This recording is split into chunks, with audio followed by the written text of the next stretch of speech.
देता है।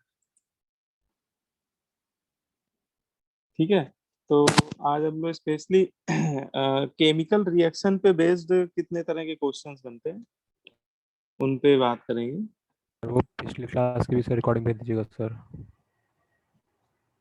हाँ बिल्कुल, मैं थोड़ा सा टाइम नहीं मिल पा रहा है क्योंकि हम लोग की आधी क्लासें ऑफलाइन शुरू हो गई हैं। मॉर्निंग वाली क्लासें ऑफलाइन स्टार्ट हो गई हैं, तो सर हमारी कब होगी? आप लोगों की भी नेक्स्ट वीक में है, मतलब मंडे से श्योर है ना। आप लोगों की भी मंडे से आप लोगों को बता दिया जाएगा, मंडे से आप लोगों की भी स्टार्ट होगी। तो टाइमिंग क्या रहेगी हम लोग की? हाँ, टाइमिंग यही रहेगी जो चल रही है। अगर मतलब टाइमिंग में कोई इश्यू हो तो आप लोग बात कर लीजिएगा मैनेजमेंट से, है ना। अपनी बात जरूर रख दीजिएगा, ठीक है, क्योंकि हाँ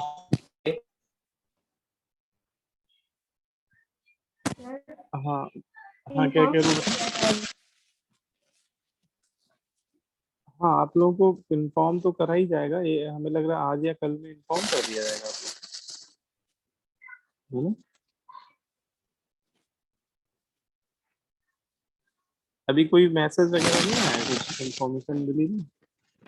नो सर। अच्छा, तो मिल जाएगा, मेरे ख्याल से आजकल में मिल जाना चाहिए। अभी थोड़ा है ना, मॉर्निंग का सेट करने में थोड़ा सा वो हो रहा था, टाइम टेबल वगैरह कुछ मैनेजमेंट की तरफ से दिक्कतें चल रही थी।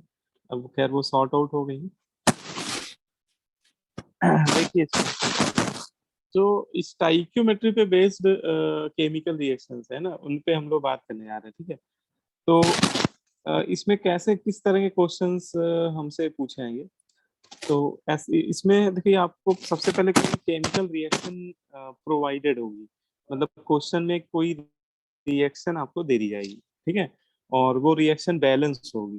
तो सबसे पहले लिख लेता हूँ मैं, consider a balance chemical reaction. आपको एक बैलेंस केमिकल रिएक्शन क्वेश्चन में गिवन होगी, ठीक है।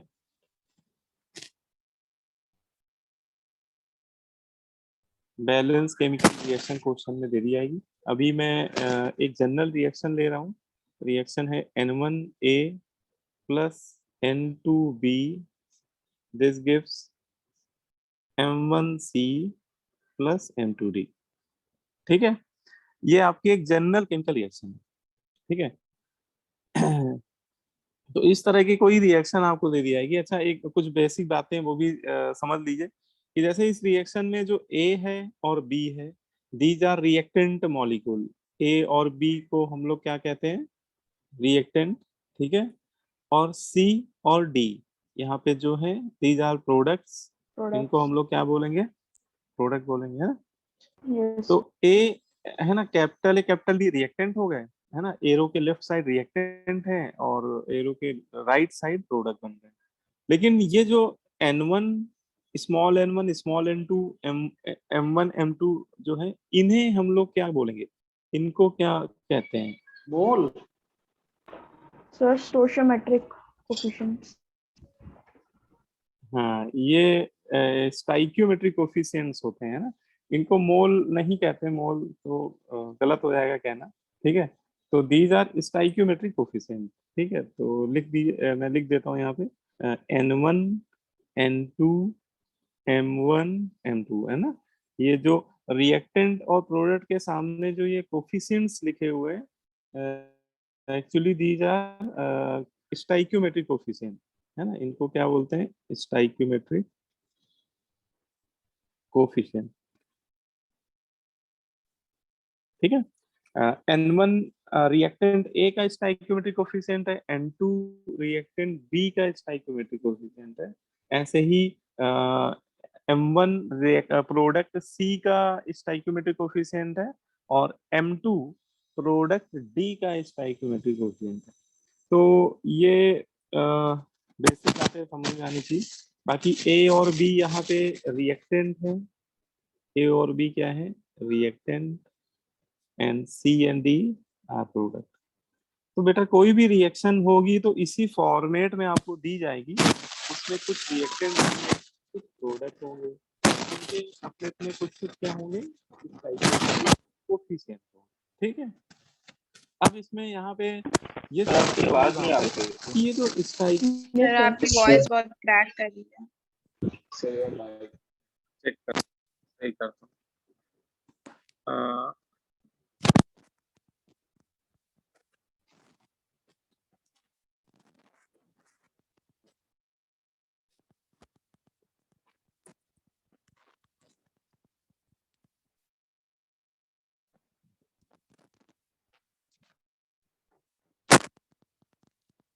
अब ठीक आ रही बेटा? Yes, sir. Yes yes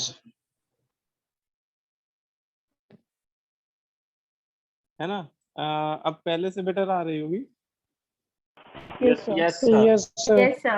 yes ठीक ठीक ठीक है ना, कुछ गड़बड़ हो तो बता दीजिएगा, मतलब कभी ऐसा हो।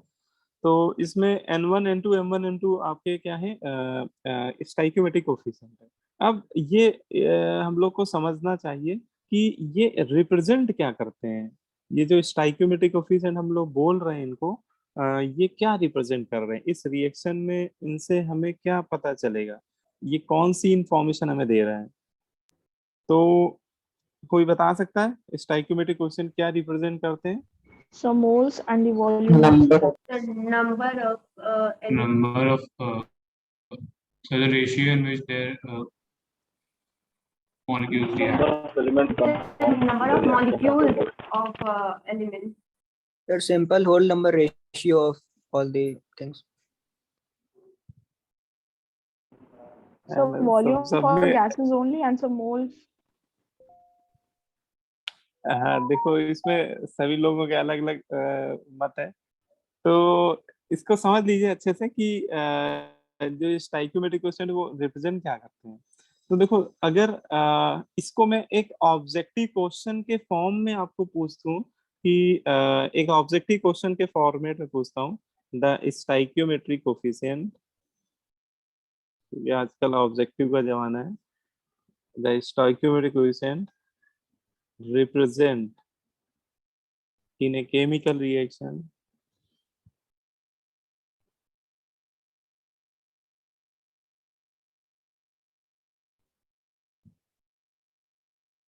ठीक है। देखिए ऑप्शन ए लिख लीजिए, moles of reactant and product. ठीक है, पहला ऑप्शन मोल्स को रिप्रेजेंट करते हैं। Second option volume of reactant and product. ठीक है,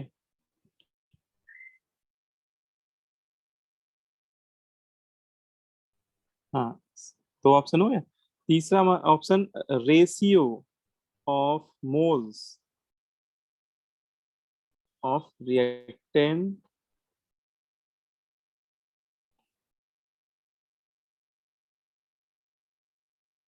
reactants reacts to each other and ratio of moles in which product will form.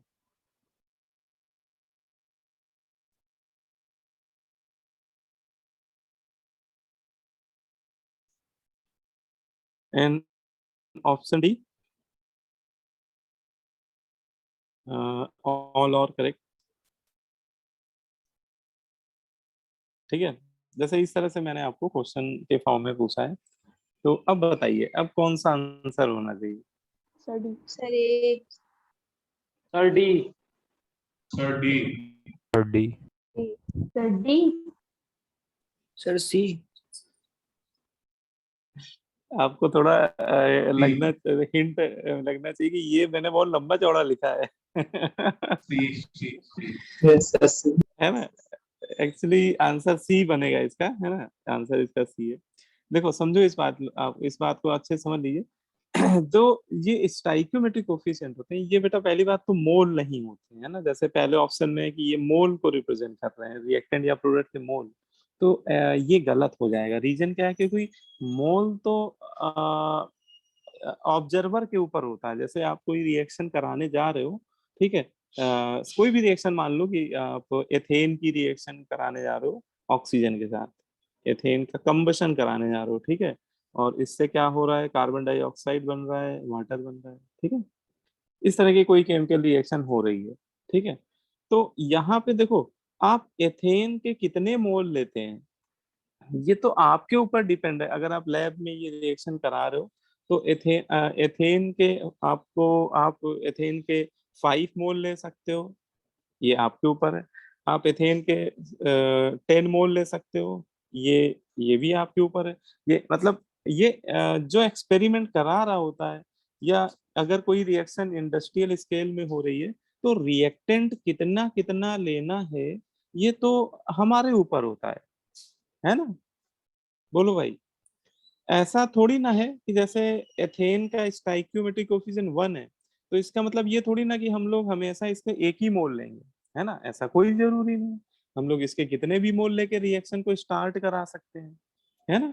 तो ये कहना तो गलत है कि जो स्टाइक्योमेट्रिक कोफिशिएंट है वो एग्जैक्ट मोल को रिप्रेजेंट करते हैं रिएक्टेंट या प्रोडक्ट के, तो ये रॉन्ग हो जाएगा, है? ये तो गलत हो जाएगा। ऐसे ही यहाँ पे बोला गया है कि वॉल्यूम को रिप्रेजेंट करते हैं, तो जब वो मोल को नहीं रिप्रेजेंट कर रहे हैं तो वॉल्यूम को कैसे रिप्रेजेंट करेंगे? अगर वो एग्जैक्टली उनके रिएक्टेंट प्रोडक्ट के मोल को नहीं रिप्रेजेंट कर पा रहे तो वॉल्यूम को कैसे रिप्रेजेंट करेंगे? तो ये वाला भी गलत हो जाएगा। बट सर तो गैसेस ये के वॉल्यूम को रिप्रेजेंट भी रिप्रेजेंट करते हैं ना? नहीं, वॉल्यूम के रेशियो को रिप्रेजेंट करते हैं, है ना? वॉल्यूम को नहीं रिप्रेजेंट करते हैं। उनका वॉल्यूम किस रेशियो में रिएक्ट करेगा गैसों का, और अगर प्रोडक्ट भी गैसें हैं तो उनका वॉल्यूम किस रेशियो में फॉर्म होगा, ये रिप्रेजेंट करते हैं। एग्जैक्ट वॉल्यूम तो नहीं कर सकते ना रिप्रेजेंट, है ना? यस। है? तो अब देखो, जो ये ऑप्शन है ये क्या कह रहा है? It represent the ratio of moles of reactant reacts to each other. ये हमें इस बात की इंफॉर्मेशन देते हैं, जो स्टाइक्योमेट्रिक कोफिशिएंट है, जैसे ये ऊपर वाली रिएक्शन है, जैसे ए का स्टाइक्योमेट्रिक कोफिशिएंट N1 है ना, और बी का कितना है? N2 है। तो ये इससे हम लोग ये कंक्लूजन निकाल सकते हैं कि रिएक्टेंट ए के अगर हम लोग बेटा N1 मोल ले लें, एग्जैक्टली जो उसका कोफिशिएंट है उतने ही मोल ले ले बेटा, तो उसके लिए बी के कितने मोल रिक्वायर्ड होंगे, बी के कितने मोल उसके साथ रिएक्ट करेंगे मिनिमम, तो वो N2 मोल होंगे, ठीक है ना? मतलब ये रेशियो हमें पता चल गया कि ए और बी के जो मोल हैं वो N1:N2 के रेशियो में रिएक्ट करेंगे, है ना? अगर हम मैं यहाँ पे ये बोलूं, if N1 moles of A reacts with N2 moles of B, है ना, ए के N1 मोल बी के N2 मोल के साथ अगर रिएक्ट करेंगे, देन सी के M1 मोल बनेंगे और साथ ही साथ डी के भी M2 मोल बनेंगे। तो एक तरह से ये रेशियो हो गया, है ना?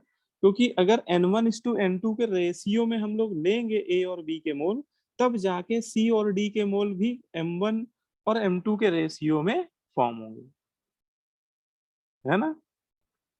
बोलो भाई। Yes. Yes sir. ठीक है।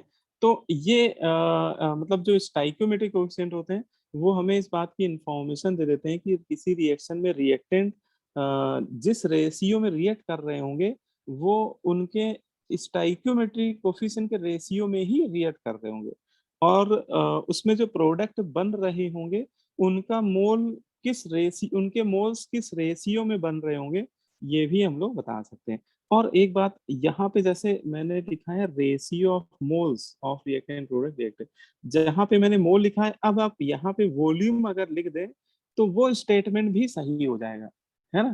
क्योंकि गैसों के जो मोल होते हैं वो वॉल्यूम के क्या होते हैं? डायरेक्टली प्रोपोर्शनल होते हैं, PV=NRT के अकॉर्डिंग, है ना? PV=NRT तो आप लोग बेसिक पढ़ ही चुके हो। तो अगर गैसों का प्रेशर और टेम्परेचर कांस्टेंट है तो गैसों का जो वॉल्यूम होता है वो मोल के डायरेक्टली प्रोपोर्शनल हो जाता है। मतलब जिस रेशियो में उनके मोल रिएक्ट करेंगे उसी रेशियो में उनका वॉल्यूम भी रिएक्ट करेगा। ठीक है, बोलो भाई। मींस अगर हम N1 को इंक्रीज करें तो उसी रेशियो में N2 को भी इंक्रीज करना पड़ेगा। हाँ, उसी रेशियो में एंटी को इंक्रीज करना होगा। जैसे इसमें समझ लीजिए, जैसे ये एग्जांपल है ना, इस रिएक्शन में समझ लीजिए, इस रिएक्शन में अगर बेटा मैं एथेन है ना, एथेन एथेन C2H6 को बोलते हैं, इसका अगर मैं 1 मोल लेता हूँ, ये मैं उसके स्टाइकियोमेट्रिक कोफिशिएंट को देख के बोल रहा हूँ, क्योंकि एथेन का स्टाइकियोमेट्रिक कोफिशिएंट कितना है, 1 मोल है। तो एथेन के 1 मोल को कंप्लीटली उसका ऑक्सीडेशन कराने के लिए ऑक्सीजन के कितने मोल रिक्वायर्ड होंगे? 7/2 है ना। तो अगर मुझे 1 मोल एथेन का कंप्लीट ऑक्सीडेशन कराना है, आप चाहते हो कि ये बिल्कुल कंप्लीटली रिएक्ट कर जाए, 100% रिएक्ट कर जाए, तो अगर आपने 1 मोल एथेन लिया है तो उसके लिए आपको एग्जैक्टली 7/2 मोल ऑक्सीजन लेना पड़ेगा। ठीक है, तब जाके आपको कार्बन डाइऑक्साइड के कितने मोल बनते हुए दिखाई देंगे? 2 है ना, 2 मोल है ना। मतलब जो उसके कोफिशिएंट है इस टाइप की, उसी रेशियो में फिर उसके मोल बनेंगे। और साथ ही साथ वाटर जो है एज ए बाई प्रोडक्ट है, लेकिन उसके भी 3 मोल बनेंगे। ठीक है, तो ये हम लोग कंक्लूड कर सकते हैं, है ना। इसको बोल सकते हैं when 1 mole of ethane reacts with 7/2 mole of oxygen, then it will give 2 mole of carbon dioxide as well as 3 mole of water। ठीक है, लेकिन अब आपने क्या किया, जैसे आपको मैंने लैब में भेजा और आपको मैंने एथेन भी दे दिया, ऑक्सीजन भी दे दिया और बोला कि बनाओ रिएक्शन, मतलब रिएक्शन करा के CO2 वाटर बनाओ। और आपने क्या किया, आपने एग्जैक्टली 5 मोल ले लिए, किसके? एथेन के, है ना। आपने एथेन के कितने मोल ले लिए? 5 मोल। तो जब 1 मोल रिएक्ट कर रहा था तब ऑक्सीजन के कितने मोल रिक्वायर्ड थे? 7/2, है ना। तो ये एक तरह का रेशियो हो गया 1:7/2 का। तो ऐसे ही मुझे बताओ कि अगर आप एथेन के 5 मोल लेंगे तो O2 के मोल कितने रिक्वायर्ड होंगे? 35/2 35/2 है ना। तो बिल्कुल सही है, क्योंकि 1:7/2 का ही रेशियो है। तो 1 जब मोल लिए थे तो 7/2 मोल रिक्वायर्ड थे, है ना। तो 5 मोल लेंगे तो 5 × 7/2, इसका मतलब मुझे 35/2 है ना मोल ऑक्सीजन गैस मिलेगी। अच्छा, CO2 के मोल कितने बनेंगे? 10 हाँ, 10, क्योंकि इन दोनों के मोल का रेशियो क्या है? 1:2 का रेशियो। जब इसके 1 मोल ले रहे थे तब इसके 2 मोल बन रहे थे, जस्ट डबल बन रहे थे। इसका मतलब 5 लेने पे 5 का डबल मतलब 10 मोल प्रोड्यूस होंगे, है। इसका मतलब इस सिचुएशन में आपको 10 मोल CO2 मिल जाएंगे और वाटर कितने मिल जाएंगे? 15। 15, है ना। हाँ, तो ये हम लोग बोल सकते हैं कि किसी भी रिएक्शन में रिएक्टेंट के मोल किस रेशियो में रिएक्ट करेंगे और प्रोडक्ट के मोल किस रेशियो में फॉर्म होंगे, ये इंफॉर्मेशन उस रिएक्शन के जो स्टाइकियोमेट्रिक कोफिशिएंट है वो हमें उसके कोफिशिएंट से मिल जाती है। ठीक है, बोलो भाई। Yes sir Yes, sir. है ना। और जिस रेशियो में इनके मोल्स रिएक्ट कर रहे हैं, अगर ये सभी मान के चलें कि मान लो गैसियस स्पेसीज हैं, है ना, तो जिस रेशियो में इनके मोल रिएक्ट कर रहे हैं उसी रेशियो में इनका वॉल्यूम भी रिएक्ट करेगा। ठीक है, तो ये दोनों बातें हम लोग को बहुत अच्छे से क्लियर होनी चाहिए। ठीक है, किसी को डाउट हो इतने में तो पूछ सकता है। नो सर है ना, क्लियर है ना सभी को? चलो अच्छा, तो अब इसमें आते हैं हम लोग क्वेश्चंस में कि क्वेश्चंस कैसे पूछे जाएंगे। ठीक है, तो देखिए इसमें जो स्टाइकियोमेट्री पे बेस्ड जो क्वेश्चन होते हैं वो 3 तरह के क्वेश्चंस पूछे आते हैं। अगर आपसे बोला जाए टाइप ऑफ क्वेश्चन आस्क्ड, ठीक है। मतलब स्टाइक्योमेट्री बेस्ड क्वेश्चन कितने टाइप से बनते हैं अगर हम लोग उनका डिस्कशन करें तो जनरली इसमें 3 तरह के क्वेश्चंस पूछे आते हैं। एक होता है मोल मोल रिलेशनशिप,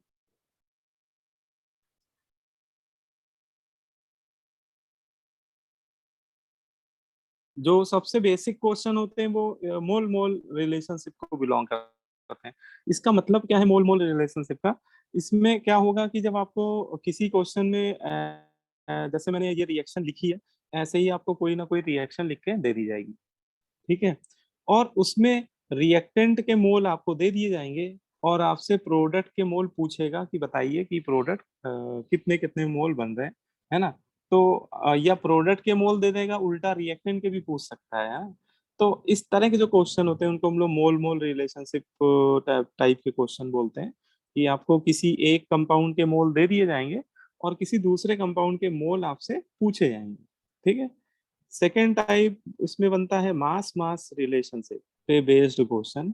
इसमें क्या होता है कि किसी रिएक्शन तो आपको दी जाएगी, है ना, और उसमें किसी रिएक्टेंट का मास आपको दे दिया जाएगा कि बोल दिया जाएगा कि ये रिएक्टेंट इतने ग्राम रिएक्ट कर रहा है और उसी रिएक्शन में किसी प्रोडक्ट का मास आपसे पूछा जाएगा, है ना। उसको हम लोग बोलते हैं मास मास रिलेशनशिप टाइप के question. Mass volume relationship type के भी क्वेश्चन पूछे जाएंगे आपसे। इसमें भी क्या होगा कि किसी रिएक्टेंट का मास आपको दे देगा या किसी प्रोडक्ट का मास दे सकता है ना। ऐसा कोई जरूरी नहीं हमेशा रिएक्टेंट का दिया जाए, आपसे उल्टा भी पूछ सकता है। और है ना, किसी एक कंपाउंड का मास आपको दे देगा और किस उस रिएक्शन में कोई गैस फिर जरूर होगी और उस गैस का आपसे वॉल्यूम पूछा जाएगा, ठीक है। क्योंकि वॉल्यूम हमेशा बेटा गैसों का ही पूछा जाएगा आपसे। तो इस तरह के क्वेश्चन को बोलते हैं मास डैश वॉल्यूम। और अगर मान लीजिए कि किसी रिएक्शन में रिएक्टेंट भी गैस हैं और प्रोडक्ट भी गैस हैं, तो ऐसे केस में हो सकता है कि रिएक्टेंट का वॉल्यूम दे दे आपको, है ना, रिएक्टेंट साइड किसी गैस का वॉल्यूम दे दे और प्रोडक्ट साइड किसी गैस का वॉल्यूम आपसे पूछ लिया जाए। तो इस तरह के जनरली क्वेश्चन आपसे पूछे आते हैं, है ना। स्टाइक्योमेट्री पे जो बेस्ड क्वेश्चन हम लोग करेंगे उसमें इस तरह के क्वेश्चन आपसे पूछे जाएंगे, ठीक है। Yes, sir. Yes, sir. हाँ देखो, अब देखो कुछ क्वेश्चंस करते हैं तो और क्लियर हो जाएगा, है ना, कैसे करना होता है क्वेश्चन। तो एक क्वेश्चन लेते हैं, क्वेश्चन नंबर 1। देखिए इसमें एक रिएक्शन आपको दी जा रही है। इस क्वेश्चन में एक आपको रिएक्शन गिवन है। पोटेशियम क्लोराइड एक कंपाउंड है और ये इसको हीट कर रहे हैं स्ट्रांगली, है ना। किसी क्लोज कंटेनर में इसको हीट कर रहे हैं और हीट करने पे क्या हो रहा है, ये कन्वर्ट हो रहा है पोटेशियम क्लोराइड और ऑक्सीजन गैस, ठीक है। इस तरह से ये रिएक्शन दी हुई है और आपसे पूछा क्या जा रहा है, क्वेश्चन कह रहा है when 367.5 gram of potassium chlorate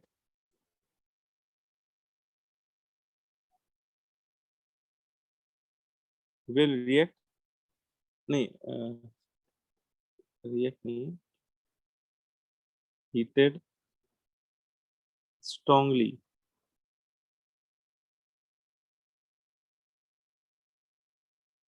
then how many moles of KCl and oxygen gas will produce। ठीक है, क्वेश्चन नोट कर लीजिए पहले आप लोग।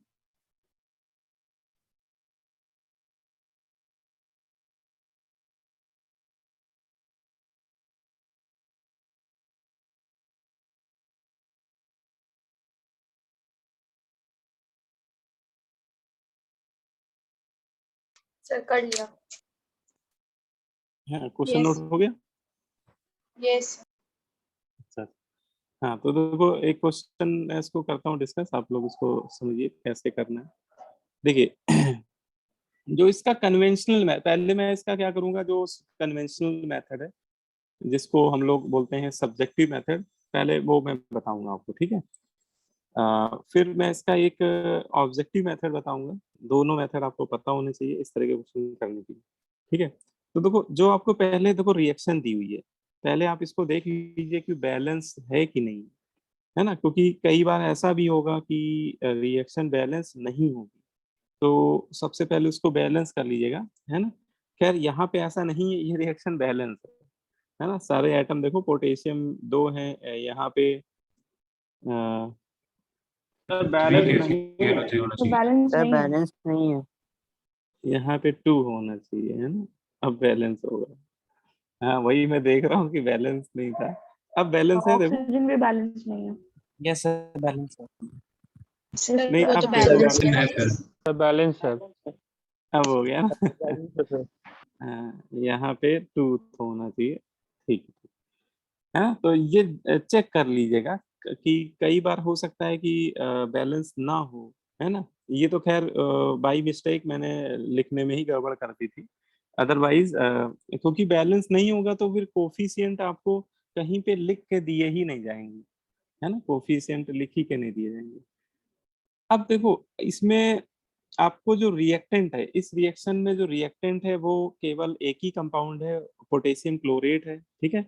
और देखिए, आपको क्वेश्चन में उसका मास आपको दे दिया गया है, कितने ग्राम लिया जा रहा है, 337.5 gram of potassium chlorate heated. तो सबसे पहले क्या करिए, तो आप उसके मोल निकाल लीजिए, क्योंकि स्टाइक्योमेट्री पे बेस्ड बेटा जितने भी क्वेश्चन होते हैं वो बिना मोल निकाले वैसे भी सॉल्व नहीं होते हैं, है ना। सबसे पहले हम लोग क्या निकाल लेंगे, मोल्स निकालेंगे। किसके मोल्स, पोटेशियम तो 3 क्लोरेट, आ रहा है। है ना। 3 मोल, हाँ बिल्कुल सही, 3 आ रहा है इसमें। तो इसमें sulphuric acid, sorry, potassium chlorate का जो मास है वो आपको दिया हुआ है, डिवाइडेड बाय उसके मॉलिक्यूलर मास से या मोलर मास से डिवाइड कर देंगे, ठीक है। तो मास इसका है 337.5, और इसका आप मोलर मास जब निकालोगे तो ये कितना आ रहा है, 122.5।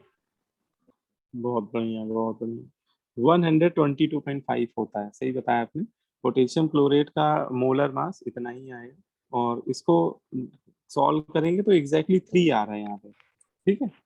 तो सबसे पहले आपने क्या किया, इसके मोल्स निकाल लिए, किसके, पोटेशियम क्लोरेट के, है ना। कितने मोल, 3 मोल, मैंने उसी के नीचे लिख दिए उसके मोल, ठीक है, 3।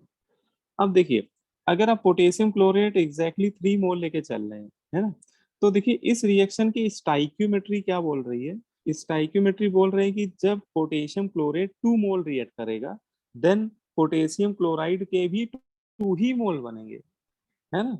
मतलब इन दोनों के, पोटेशियम क्लोरेट और KCl के जो मोल्स हैं वो इस रेशियो में ही रिएक्ट करेंगे, 2:2, मतलब 1:1 के रेशियो में ही रिएक्ट करेंगे, है ना। मतलब अगर 2 मोल पोटेशियम क्लोरेट रिएक्ट कर रहा है तो 2 ही मोल KCl बनेगा। इसका मतलब हम लोग ये भी बोल सकते हैं कि 1 मोल अगर रिएक्ट करेगा पोटेशियम क्लोरेट तो भी इसका 1 ही मोल बनेगा। तो बेटा 3 मोल रिएक्ट करेगा तो कितना बनेगा, 3 मोल। 3 3 मोल। बन जाएगा, क्योंकि रेशियो 1:1 का ही आ रहा है। और मतलब यहाँ सर उसको सब्जेक्टिव, यूनिटरी मेथड यूज करेंगे। यूनिटी मेथड, सब्जेक्टिव में आप लोग यूनिटी मेथड ही यूज करिएगा। जैसे स्कूल पेपर में आ गया इस तरह का क्वेश्चन, तो उसमें बस एक लाइन लिख दीजिएगा, व्हेन 2 मोल, वो यूनिटी मेथड ही बोलते हैं इसको, when 2 mole of potassium chlorate heated, it will give 2 mole of KCl,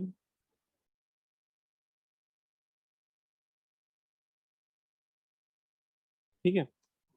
तो 2 मोल से 2 मोल बन रहा है, तो 1 मोल से कितना बनेगा, 1 मोल।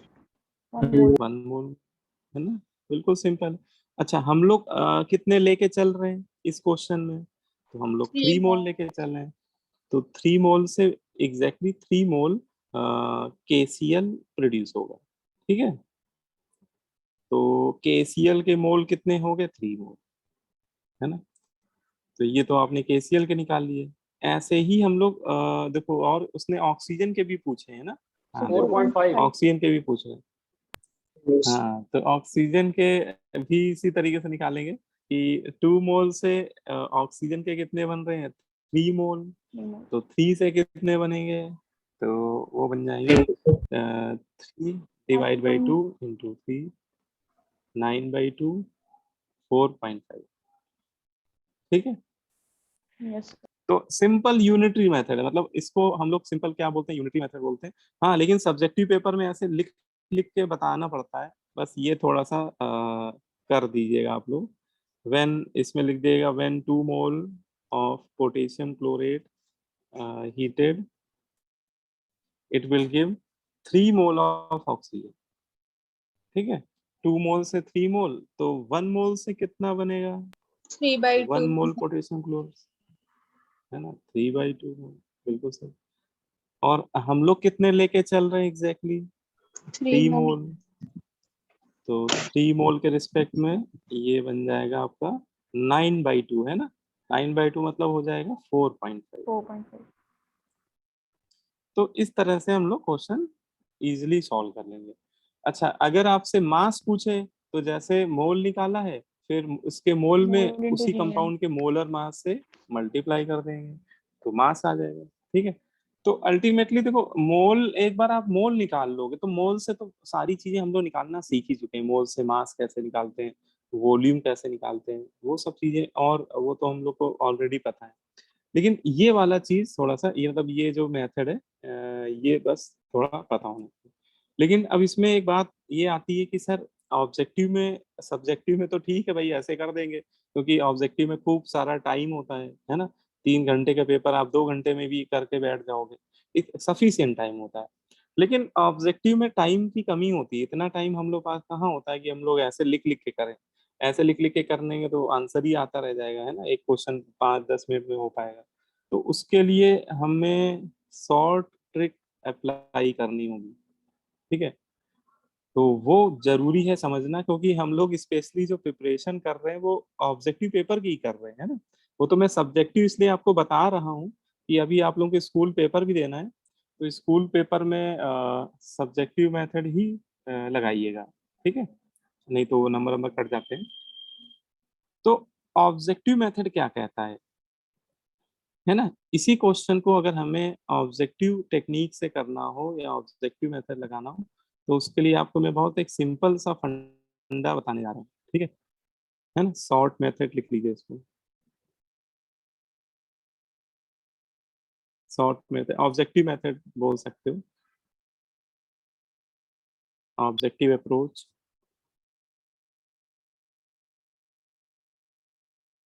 देखो, ये जो मेथड है ये इस तरह के क्वेश्चंस करने का सबसे इजी मेथड होता है, और इसको मैंने एक नाम दिया है, ये मेथड मैंने ही बनाया है, मतलब ये कहीं आपको किसी बुक में नहीं मिलेगा। इसको मैंने बोला कैंची मेथड।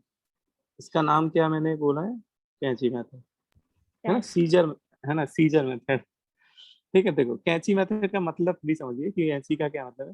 जैसे कैंची आप लोगों ने देखी होगी, मतलब सभी लोगों के ने देखी होगी कैंची, अगर आप Yes, sir. देखो तो कुछ ऐसी होती है ना। देखो मैं आपको अभी बना के ही बता सकता हूँ।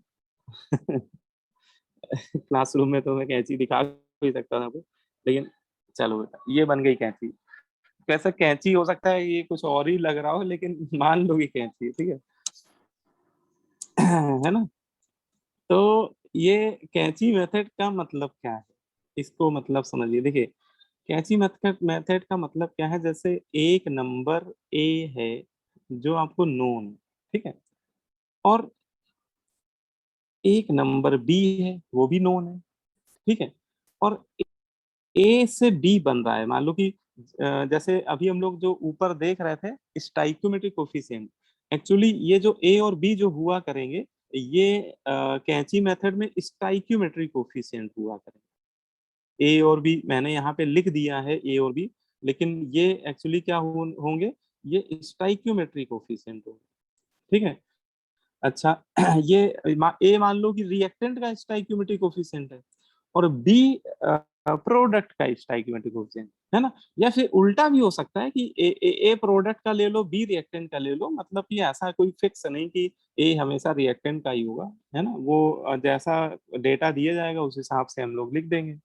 तो ये किसी एक कंपाउंड का मान लो कि स्टाइक्योमेट्रिक कोएफिशिएंट है और उसी रिएक्शन में किसी दूसरे कंपाउंड का स्टाइक्योमेट्रिक कोएफिशिएंट बी है, ठीक है। और ये तो हमें रिएक्शन में दिख ही रहे होंगे, है ना, क्योंकि रिएक्शन अगर बैलेंस होगी तो इनकी वैल्यू पता ही होगी, है ना। इनकी वैल्यू 1 2 3 4 कोई न्यूमेरिक नंबर ही होगा। और उस कंपाउंड के जो मोल होंगे, जैसे रिएक्टेंट के मोल आपको दे दिए जाएंगे, वो मैंने मान लिया सी है कि मोल सी क्या है, मोल्स ऑफ रिएक्टेंट। क्योंकि देखो किसी एक के तो मोल आपको पता ही होंगे, और आपको सपोज प्रोडक्ट के मोल निकालने, है ना, प्रोडक्ट के मोल आपसे पूछ रहा है कितने बनेगा, तो हम लोग कैंची मेथड लगा देंगे। कैंची मेथड में क्या होगा, देखो कैंची जब चलती है तो उसमें दो एरो बनते हैं, एक एरो ऊपर की तरफ जाता है और एक एरो नीचे की तरफ जाता है ना। तो पहले हमें नीचे से ऊपर की तरफ एक एरो बनाना है।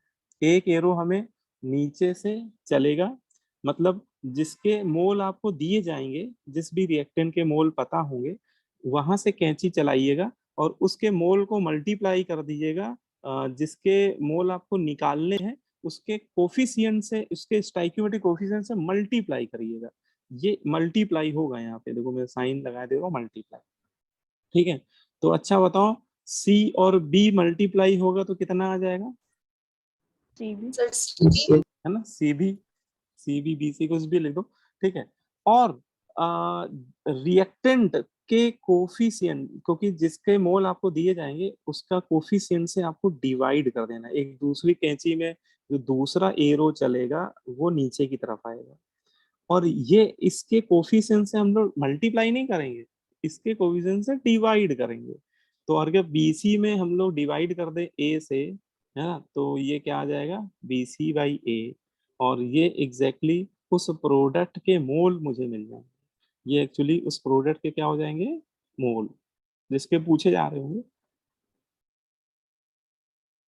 तो हम लोग को बस ये कैंची मेथड लगा के खटाखट हम लोग निकालते चले जाएंगे, ठीक है।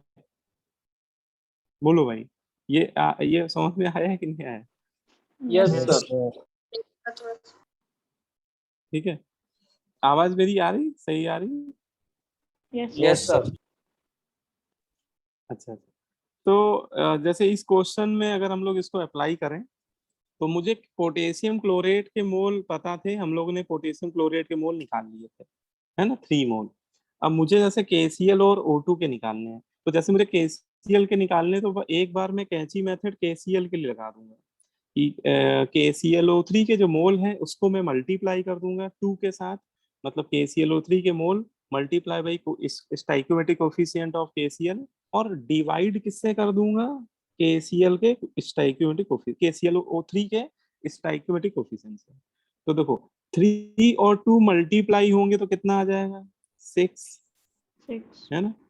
और डिवाइड भी कितने से करना है, 2 से। अल्टीमेटली ये कितने आ गए, 3 मोल आ गए, ठीक है। इसका मतलब KCl के 3 मोल बनेंगे, है ना, KCl के 3 मोल बनेंगे। और O2 के निकालने हैं तो O2 के कोफिशिएंट से मल्टीप्लाई कर दीजिए और डिवाइड कर दिए किससे, 2 से। तो ये कितना आ जाएगा, ये हो जाएगा 3 × 3 डिवाइड बाई 2, सीधा सीधा 9/2, मतलब 4.5, ठीक है। मतलब आपको कुछ लिखने विखने की जरूरत नहीं है, सीधे कैंची मेथड लगाइए और खटाखट आंसर पाइए, ठीक है। KClO3 के मोल को मैंने KCl के स्टाइक्योमेट्रिक कोफिशिएंट से मल्टीप्लाई किया, है ना, पहले 3 × 2 लिख दिया और KClO3 के कोफिशिएंट से डिवाइड कर दिया, जिससे KCl के कितने मोल बनेंगे वो हमें पता चलेगा। पोटेशियम क्लोराइड के 3 मोल, ऑक्सीजन कितना बनेगी, ऑक्सीजन के 4.5 मोल। बोलो भाई। Yes, sir. अगर अगर दो रिएक्ट प्रोडक्ट हो के गए तो मोल सभी भी सेम होगा। अच्छी ट्रिक है। हाँ, क्या कह रहे हो बेटा? सर अगर दो रिएक्टेंट हो गए तो सभी सेम होगा, ऐसा ही। अभी देखो 2 रिएक्टेंट होगा तो उसमें एक कहानी और है, उसमें आपको एक लिमिटिंग रीजेंट को आइडेंटिफाई करना पड़ेगा, Yes, है ना। sir. Stoichiometric coefficient upon mole. हाँ, स्टाइक्यू given mole upon stoichiometric coefficient करके निकालते हैं। ठीक है, सर तो अभी वो इसके आगे हम वाले लोग टॉपिक में आएगा। उसको हम लोग समीकरण मान करके फिर हम लोग ये कर लेंगे। हाँ, वो अभी बताता हूँ मैं कि सर अगर प्रोडक्ट के मोल दिए होंगे तो सर इससे इसी का रिवर्स प्रोसेस हो जाएगा। हाँ, प्रोडक्ट से उल्टा कर लेंगे हम लोग। जैसे मान लो कि एक इसी का उल्टा करके दिखाऊं मैं। Yes sir. Yes sir. जैसे मान लो यही रिएक्शन है और आपको उसने बोल दिया कि ऑक्सीजन के 4.5 मोल आपको बनाने हैं, ऑब्टेन करने, उसके लिए KClO3 के कितने मोल रिक्वायर्ड है, आपसे उल्टा पूछ रहा है। तो मैं क्या करूंगा, कैंची उल्टा चलाऊंगा, फिर मैं उल्टा कैंची चलाऊंगा। मैं जिसके मोल दिए हैं उसके मोल को जिसके कैलकुलेट करने उसके स्टोइकियोमेट्रिक कोएफिशिएंट से मल्टीप्लाई कर दूंगा। तो 4.5 इंटू क्या कर दो 2, तो 4.5 इंटू 2 कितना हो जाएगा, 9 हो जाएगा। ठीक है, और C3 से डिवाइड कर दो, डिवाइड बाई 3, तो 9 डिवाइड बाई 3 कितना आ गया, 3 मोल आ गया, है ना। देखो वही आ गया। तो उल्टा भी कर सकते हैं। अब वही बात है कि क्वेश्चन में कैसे आपसे पूछा आ रहा है। कई बार आपको प्रोडक्ट का अमाउंट दे देगा, जैसे मैंने यहाँ मोल दे दिया, हो सकता है कि प्रोडक्ट का मोल ना दे, वो प्रोडक्ट का मास दे दे कि भाई ऑक्सीजन इतने ग्राम बन रहा है।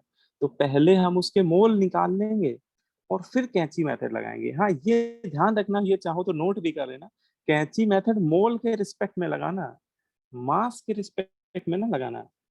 जैसे मान लो कि इसका मास दे दिया गया था कुछ 100 ग्राम दे दिया था मान लो, तो आप ये ना करने लगना, कई बार जल्दीबाजी में हम लोग भूल जाते हैं, हम लोग mass into coefficient divide by 3, मतलब 200 डिवाइड बाई 3 बोल देंगे, इतने ग्राम बन रहा है, तो ये आंसर गलत हो जाएगा।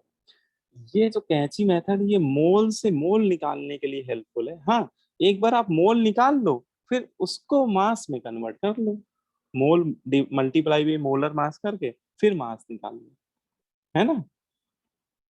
बोलो भाई। Yes sir. Yes sir. ठीक है, तो कैंची मेथड, सर ये चाहो तो नोट, ये सर चाहो तो एक स्टेटमेंट लिख लो नोट में। हाँ बोलो बोलो।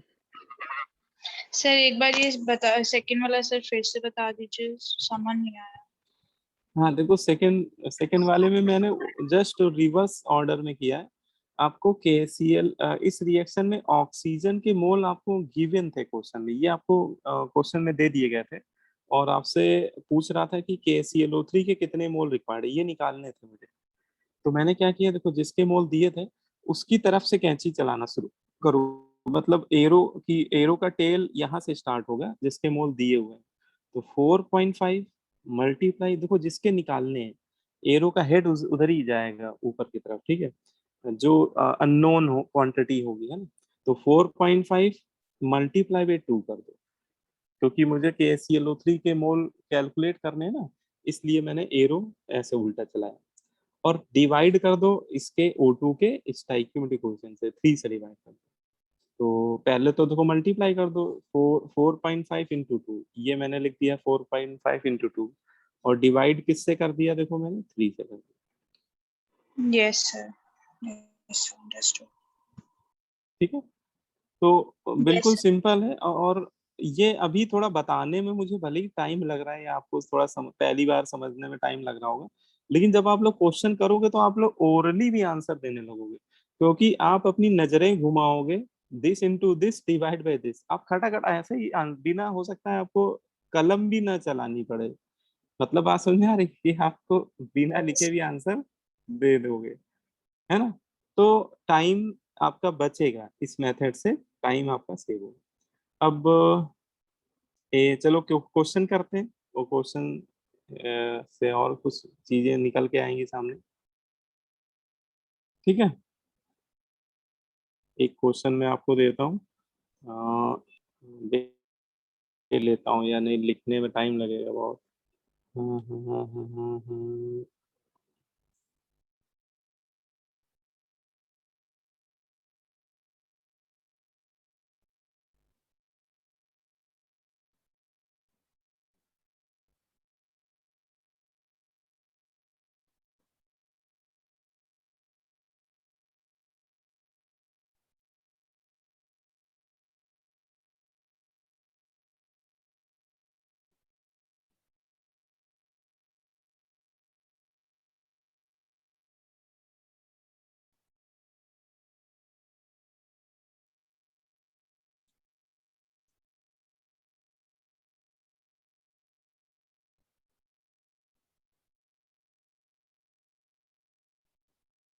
ठीक है, जैसे ये क्वेश्चन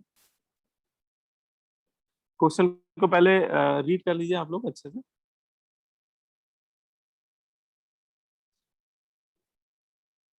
इसमें रिएक्शन मिसिंग है, रिएक्शन भी दी हुई है, रिएक्शन मैंने कॉपी नहीं किया है, रिएक्शन भी लिख लीजिए आप लोग,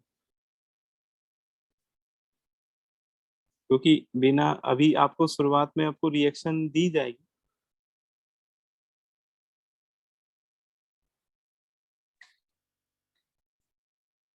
ठीक है बेटा, अब ये क्वेश्चन कंप्लीट हो गया ना।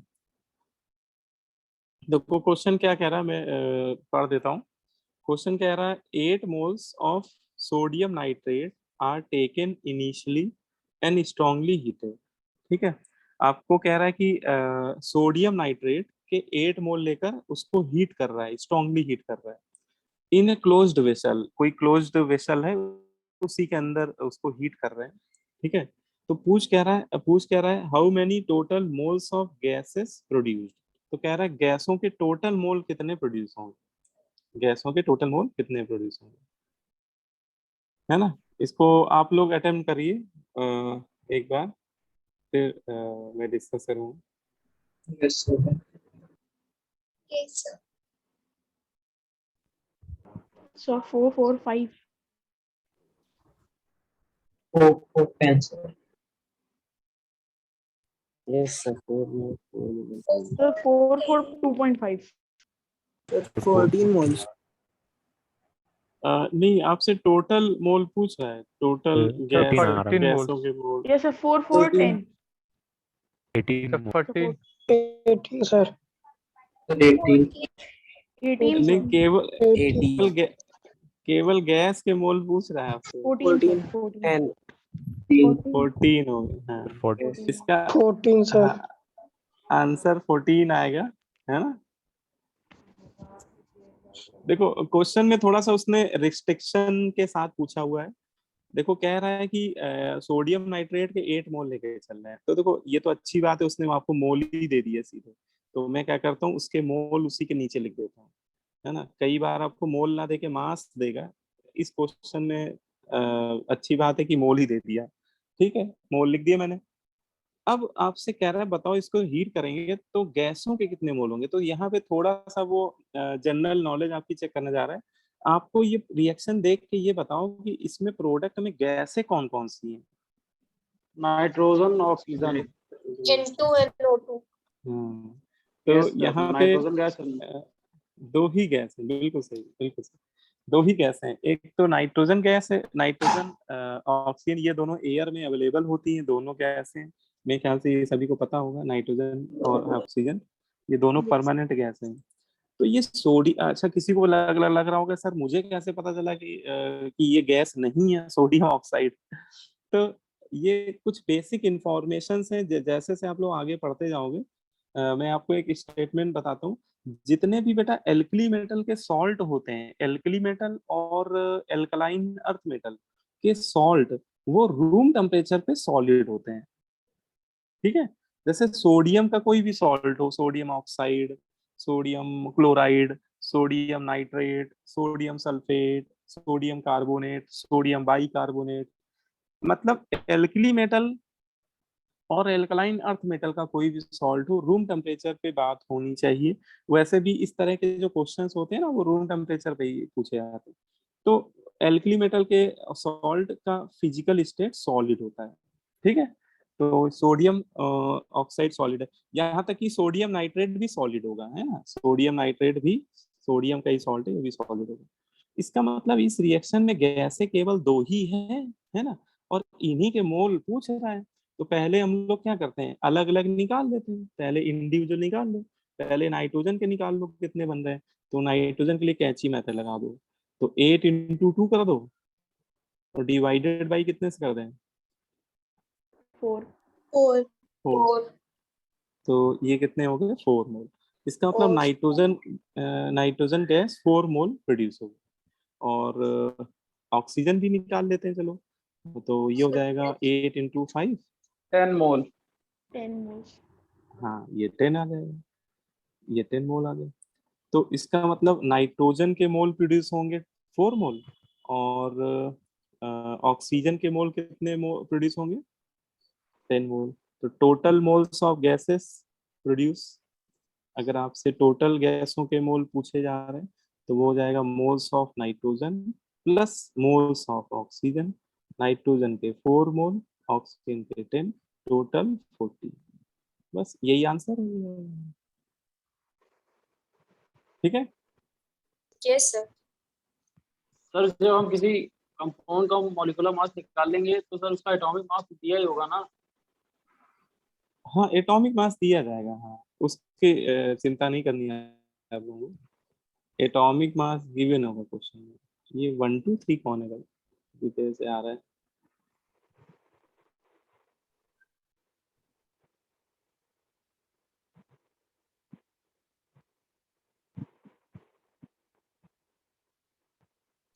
ये 1 2 3 कौन है बेटा? अभी इंटर किया है एक बच्चे ने।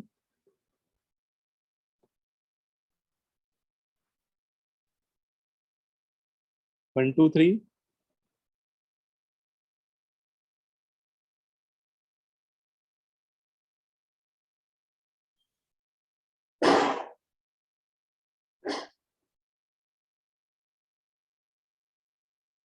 तो अच्छा, तो ये आपका हो गया। ठीक है। अब इसमें एक क्वेश्चन चलो और लेते हैं। हाँ, एक छोटा सा पॉइंट आपको यहाँ पे मैं इंट्रोड्यूस कर देता हूँ कि देखो, ये जो हम लोग कैंची मेथड से मोल निकालते हैं, इस तरह से जो ये हम लोग प्रोडक्ट के मोल निकाल रहे हैं, है ना, या मोल की जगह मास भी निकाल सकते हैं हम लोग। ठीक है। तो ये हम लोग मान के चलते हैं कि उस रिएक्शन की जो परसेंटेज यील्ड है वो 100% है। ठीक है। इस मेथड में एक एजम्पशन छुपा हुआ है। इस कैंची मेथड को जब भी हम लोग लगाएंगे तो इस बात को भी ध्यान रखेंगे कि रिएक्शन की जो परसेंटेज यील्ड है वो अपन लोग कितने परसेंट मान रहे हैं? 100%। ठीक है। व्हेन लिख लो इसको, एक स्टेटमेंट में लिख लो, व्हेन एवर मेथड यूज्ड। ठीक है। जब भी इस तरह ये एवब मेथड जो भी हम लोग यूज कर रहे हैं, इसको आप यूनिटरी मेथड बोलो या कैंची मेथड बोलो, जो भी बोलो। ठीक है। The yield of reaction, the yield of reaction, the yield of reaction is assumed to be 100%। ठीक है। तो ये जो हम लोग मेथड यूज कर रहे हैं, कैंची मेथड जो यूज कर रहे हैं, ये हम लोग मान के चल रहे हैं कि इस उस रिएक्शन की यील्ड जो है वो कितने परसेंट है? 100%। 100%। है ना। अच्छा, लेकिन अभी कुछ क्वेश्चन आपको ऐसे भी मिलेंगे जिसमें आपको रिएक्शन की परसेंटेज यील्ड भी दे दी जाएगी और आपसे बोल दिया जाएगा कि रिएक्शन की परसेंटेज यील्ड 90% है, 80% है, 75% है। इस तरह से कुछ भी डेटा दे सकता है और फिर आपसे पूछेगा कि बताओ अब कितने मोल बन रहे हैं। ठीक है। तो देखो, जब तक यील्ड ना, हाँ ये भी ध्यान रखना कि जब तक यील्ड के बारे में कुछ बोला नहीं जा रहा हो तब तक तो हम लोग ये मान लेंगे कि यील्ड 100% है। जैसे देखो, ऊपर वाले क्वेश्चन में कहीं भी यील्ड के बारे में कोई इंफॉर्मेशन नहीं है ना, तो जब तक कुछ नहीं बोला जाएगा तब तक हम लोग ये एज्यूम करेंगे, ये प्री एज्यूम होगा कि रिएक्शन की यील्ड कितने परसेंट है? 100% है। इसीलिए बोल नहीं रहा है वो, मतलब क्वेश्चन में बता नहीं रहा है हम लोग को। लेकिन जब यील्ड 100% नहीं होगी तो वो साफ साफ बोलेगा, वो क्वेश्चन में बोलेगा आपसे कि यील्ड 20% है, 50% है, 40% है ना, जो भी है X%, वो आपको बोलेगा। तो इसी में लिख लो, if percentage yield of reaction is given is X%, मान लो कि X% है। अगर आपको कभी रिएक्शन की परसेंट यील्ड दे दी जाए, क्वेश्चन में रिएक्शन की परसेंटेज यील्ड गिवन हो, तो ऐसे केस में फिर क्या करेंगे? तो पहले हम लोग क्या करेंगे कि कैंची मेथड लगा के जो भी प्रोडक्ट के मोल जिसके पूछ रहा है हम लोग निकाल लेंगे। ठीक है। पहले हम लोग क्या करेंगे, चुपचाप कैंची मेथड लगा के जो भी मोल आ रहे हैं वो निकाल लेंगे, लेकिन वो जो मोल बन रहे होंगे वो तो 100% के रिस्पेक्ट में बन रहे होंगे, है ना। लेकिन रिएक्शन की यील्ड x% है, तो जो भी आपने मोल निकाले हैं कैंची मेथड से, उसमें कितने से मल्टीप्लाई कर देंगे, X by 100. X% से। x by 100 है ना, x/100, हाँ ठीक है, x% से मल्टीप्लाई करेंगे तो उसका मतलब x/100 से ही मल्टीप्लाई होगा। तो ठीक है, इसका मतलब आप उसको ऐसा बोल सकते हो कि ऐसी सिचुएशन में जो एक्चुअल मोल बनेंगे, actual moles of product form, वो क्या होंगे, वो उसके जो थ्योरेटिकल मोल होंगे। थ्योरेटिकल मोल का मतलब समझ रहे हो, थ्योरेटिकल मोल मतलब जो कैची मेथड से निकाल रहे हैं, ठीक है। Theoretical moles of product, theoretical mole मतलब जब उसकी यील्ड क्या है, 100% है, एज्यूमिंग यील्ड ऑफ रिएक्शन 100%, ठीक है। तो वो जो भी मोल आ रहे होंगे उसमें कितने से मल्टीप्लाई कर देंगे, x% से मल्टीप्लाई, ठीक है। तो उससे उसके एक्चुअल मोल आ जाएंगे। मतलब सिंपल सी बात है, वैसे इसमें कोई बहुत बड़ी बात नहीं है, छोटी सी बात है, लेकिन ये चीज को ध्यान रखना है हम लोग को कि कभी रिएक्शन की परसेंटेज यील्ड भी दे दी जाए तो पहले कैंची मेथड को लगा के हम लोग उसके थ्योरेटिकल मोल कैलकुलेट कर लेंगे विद रिस्पेक्ट टू 100%, है ना, और उसमें x% से मल्टीप्लाई कर देंगे, मतलब उसकी परसेंटेज यील्ड से मल्टीप्लाई कर देंगे, तो उसके सर यहाँ पे एक्चुअल मोल। assuming सर यहाँ पे assuming yields of उसके बाद क्या लिखा है? फील्ड ऑफ रिएक्शन, रिएक्शन का शॉर्ट फॉर्म ये होता है आर एक्शन। मतलब कहीं पे मैं आर एक्शन लिख दूं तो आप लोग समझ जाइएगा कि वो रिएक्शन लिखा हुआ है, ठीक है। ये कुछ Yes शॉर्ट sir. है ना सिंबल होते हैं, तो रिएक्शन को आर एक्शन लिख देते हैं, ठीक है। तो आप लोग पूरा ही लिख लीजिएगा, मतलब मेरी आदत है मैं रिएक्शन की जगह आर एक्शन कई जगह ये यूज कर लेता हूँ, है ना। तो ये हो गया भाई, एक क्वेश्चन इस पे भी कर लेते हैं, चलो एक क्वेश्चन इस पे भी बनता है भाई।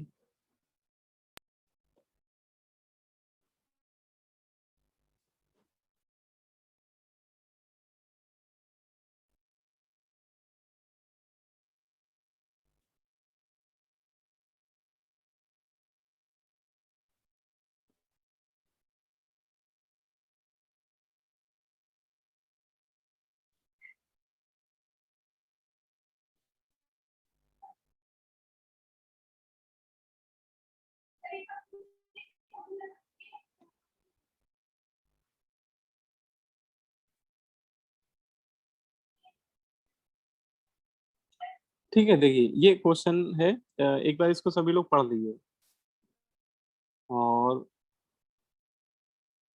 अटेम्प्ट भी कर लीजिए, दोनों काम करने हैं, पढ़ना भी है और एक बार अटेम्प्ट भी कर लीजिए।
ठीक है, इसमें मैंने ऑप्शन भी दे दिए, ठीक है,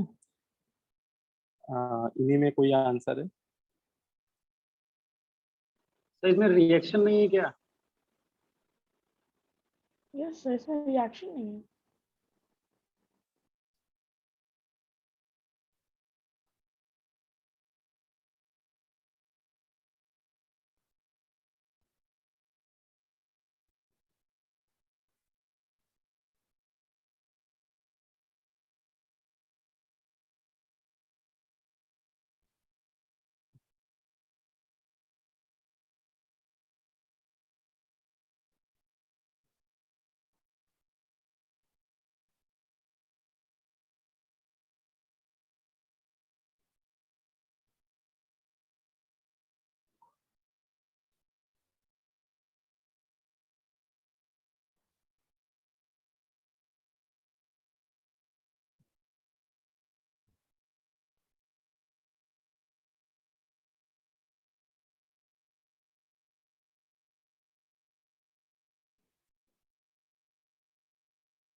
सर इसमें रिएक्शन नहीं गिवन है क्या? ब्याह से कैसे हुआ?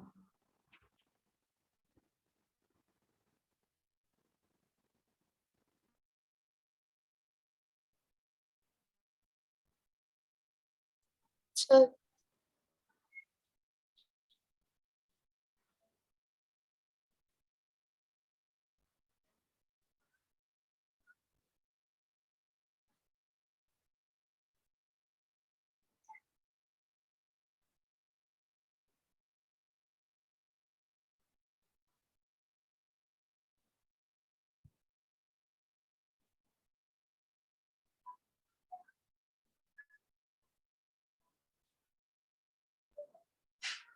हाँ हो रहा है, क्वेश्चन अटेम्प्ट कर रहे हो आप? तो इसमें रिएक्शन नहीं दिया हुआ है, बनाना पड़ेगा सर रिएक्शन इसमें। NaCO3 plus Na2CO3 plus H2O plus CO2. हाँ क्या आ रहा है आंसर?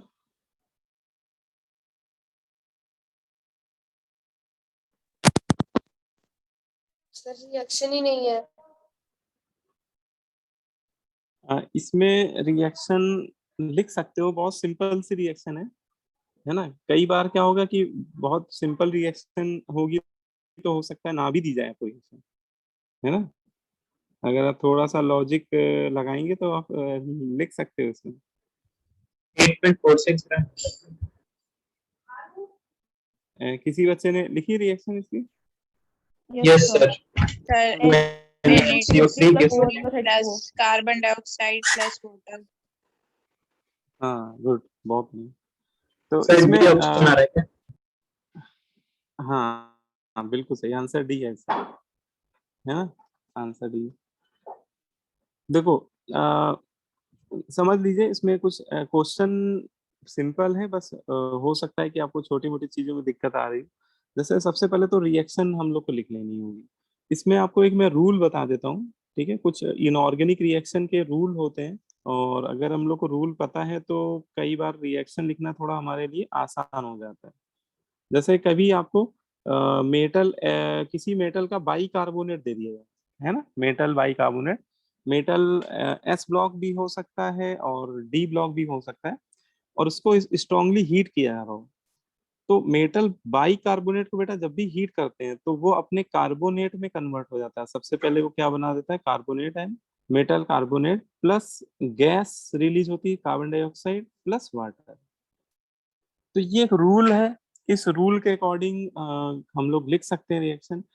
जैसे यहाँ पे आपको सोडियम बाइकार्बोनेट दिया हुआ है, तो सोडियम बाइकार्बोनेट को अगर आप हीट करेंगे स्ट्रांगली, सोडियम बाइकार्बोनेट को हीट करेंगे तो वो कन्वर्ट हो जाएगा अपने ही मेटल के कार्बोनेट में, मतलब सेम मेटल के कार्बोनेट में।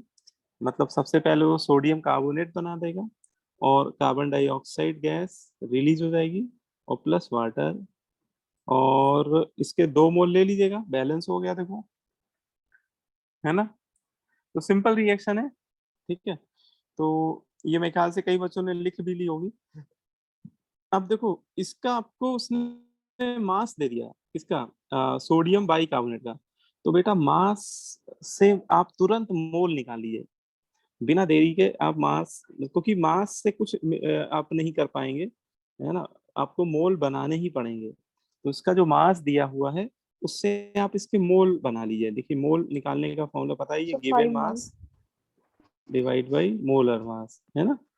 इसका मोलर मास 10, है ना, 106 आएगा ना मोलर मास इसका।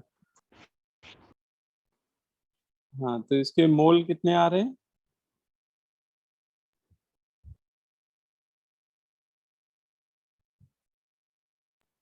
तो 106 है कि 84 आएगा? Yes sir sir. 84 आ रहा है। यस सर 84 आ 84 आ रहा है। रहा है। 84 आ रहा है सर। 84 आएगा, सही है। 106 sir Na2CO3 का होता है। मैंने इसका लिख दिया मोलर मास, सोडियम कार्बोनेट का 106 होता है, वही मुझे याद आ रहा था। तो चलिए ठीक है, बिल्कुल आप सही करो, 84 होता है। और ये तो इसका डबल दिख रहा है ना, तो ये आ जाएगा 0.2, है ना। 168 तो उसका डबल है एक तरह से, तो ये 0.2 आ गया, ठीक है। तो सबसे पहले हम लोग क्या करेंगे, मोल निकाल लेंगे, ठीक है। और इसके मोल आ गए 0.2। अब हम लोग क्या करेंगे, तो उसने क्वेश्चन में थोड़ा घुमा फिरा के क्वेश्चन बहुत प्यारा है ये आरसी मुखर्जी का क्वेश्चन है, और आरसी मुखर्जी बेस्ट बुक है फिजिकल केमिस्ट्री की। तो इसमें आपसे कह रहा है calculate mass of residue obtain. Residue का मास पूछ रहा है। अरे ये रेसिड्यू क्या होता है? What is residue? Left behind हो जाता है। यानी कार्बन डाइऑक्साइड कम Reduced. करेंगे। है क्या होता है? फिर से बताओ। Left behind. लेफ्ट बिहाइंड है ना? गैसेस सर जैसे कि CO2 H2O that is the residue obtained in the CO2 reaction. H2O residue नहीं है। देखो रेसिड्यू मतलब जो जैसे आप किसी टेस्ट ट्यूब में रिएक्शन करा रहे हो या किसी बीकर में रिएक्शन करा रहे हो, तो रिएक्शन होने के बाद जो टेस्ट ट्यूब या बीकर में बच जाएगा, जो पड़ा हुआ मिलेगा आपको फाइनली, वो रेसिड्यू होगा। ठीक है। और रेसिड्यू में कभी गैसें नहीं आती हैं, क्योंकि गैसें, उसने देखो थोड़ा हिंट भी दिया है। उसने कहा है कि ओपन कंटेनर में हीट कर रहे हैं, तो अगर इसका मतलब गैसें बनेगी, तो वो अगर कंटेनर ओपन है ना, जैसे सोडियम कार्बोनेट को ओपन कंटेनर में हीट कर दो, तो इससे जो गैसें बनेगी वो तो बाहर निकल जाएंगी सराउंडिंग में, है ना, रिलीज कर जाएंगी। तो गैसें कभी रेसिड्यू का पार्ट होती ही नहीं है। गैसें जो होती हैं, गैसियस प्रोडक्ट जो होते हैं, gaseous product are never part of residue. तो देखो अब आप इसमें ये पहचानो कि इसमें गैसें कौन कौन सी हैं। तो एक तो हम लोग को पता ही है कि कार्बन डाइऑक्साइड है, और दूसरा देखो वाटर के बारे में थोड़ा सा टेम्परेचर पे डिपेंड करता है। वाटर अगर 100 से कम पे बन रहा है तो वाटर लिक्विड होता है, लेकिन वाटर का बॉइलिंग पॉइंट 100 डिग्री सेल्सियस होता है।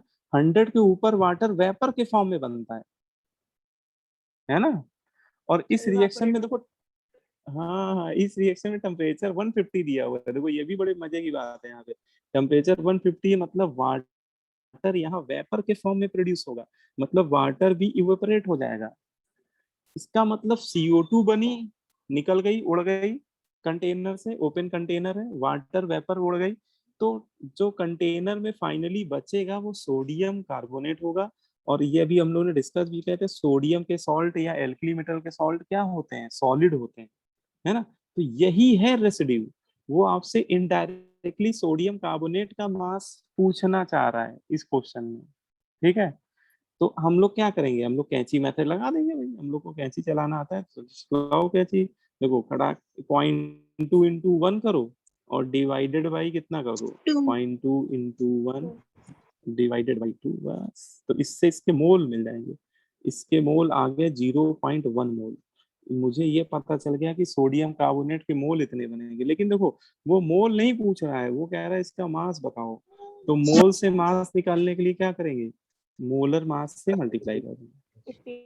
तो मास ऑफ सोडियम कार्बोनेट अगर निकालना है तो इसके मोल में, इसका मोलर मास होता है 106। तो कितना हो जाएगा? 10.6 10.6 है ना। 10 पॉइंट, यार ये इसमें, हाँ लेकिन 10.6 तो तब बनेगा जब यील्ड कितने परसेंट हो? 100%। 100 और इसने यील्ड भी दे रखी है, देखो, है ना। एक ही क्वेश्चन में देखो कई सारी बातें बोल दी है। यील्ड 80% है, तो कोई बात नहीं, जितना बन रहा है इसका 80% निकाल लेंगे। 80% मतलब 0.8 से मल्टीप्लाई कर दो, तो ये फाइनली कितना आ जाएगा? 8.4। ये फाइनल आंसर हो जाएगा, है ना। चेक कर लो, इतना ही आ रहा है ना। 10.6 मल्टीप्लाई बाई 0.8, 8.485। 8.48। Yes sir. हाँ तो 48 कर दो इसको, 48, है ना। इसमें थोड़ा रफ टाइप का आंसर दिया, ठीक है। 8.46 इसी को टिक मारो, वो नियरेस्ट आंसर वही है। सर हम लोग यहाँ पे मोल्स निकालने की बजाय सीधे उसके मास में रिलेशन निकाल लेना कि 168 ग्राम ऑफ NaCO3 से 106 ग्राम ऑफ Na2CO3 मिल रहा है, तो 16.8 ग्राम से 10.6 ग्राम मिलेगा।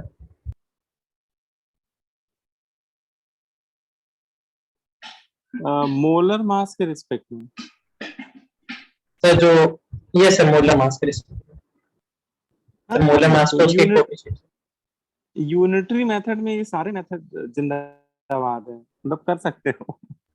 लेकिन वही बात है ना कि ऑब्जेक्टिव में हम लोग पास ज्यादा टाइम नहीं होता, तो हम लोग सीधे मोल निकाल सर वो इससे सर कम टाइम लगेगा उसमें, उससे मोल नहीं निकालना पड़ेगा। हाँ तो वो कर सकते हो बिल्कुल, है ना, आंसर सेम आना चाहिए बस। यस ठीक है। सर ये वाला क्वेश्चन एक बार फिर से बता दीजिए, डिस्कनेक्ट हो गया था। अच्छा अच्छा, कहाँ पे क्या चीज नहीं सुन पाए, मतलब कहाँ किस जगह पे डिस्कनेक्ट?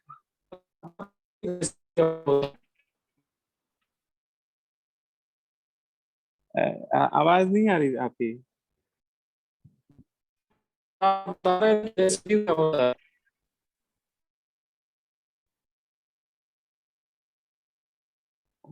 बहुत कट कट के आ रही है, आप किसी बता को रहे थे सुनाई? कि रेसिड्यू क्या होता है?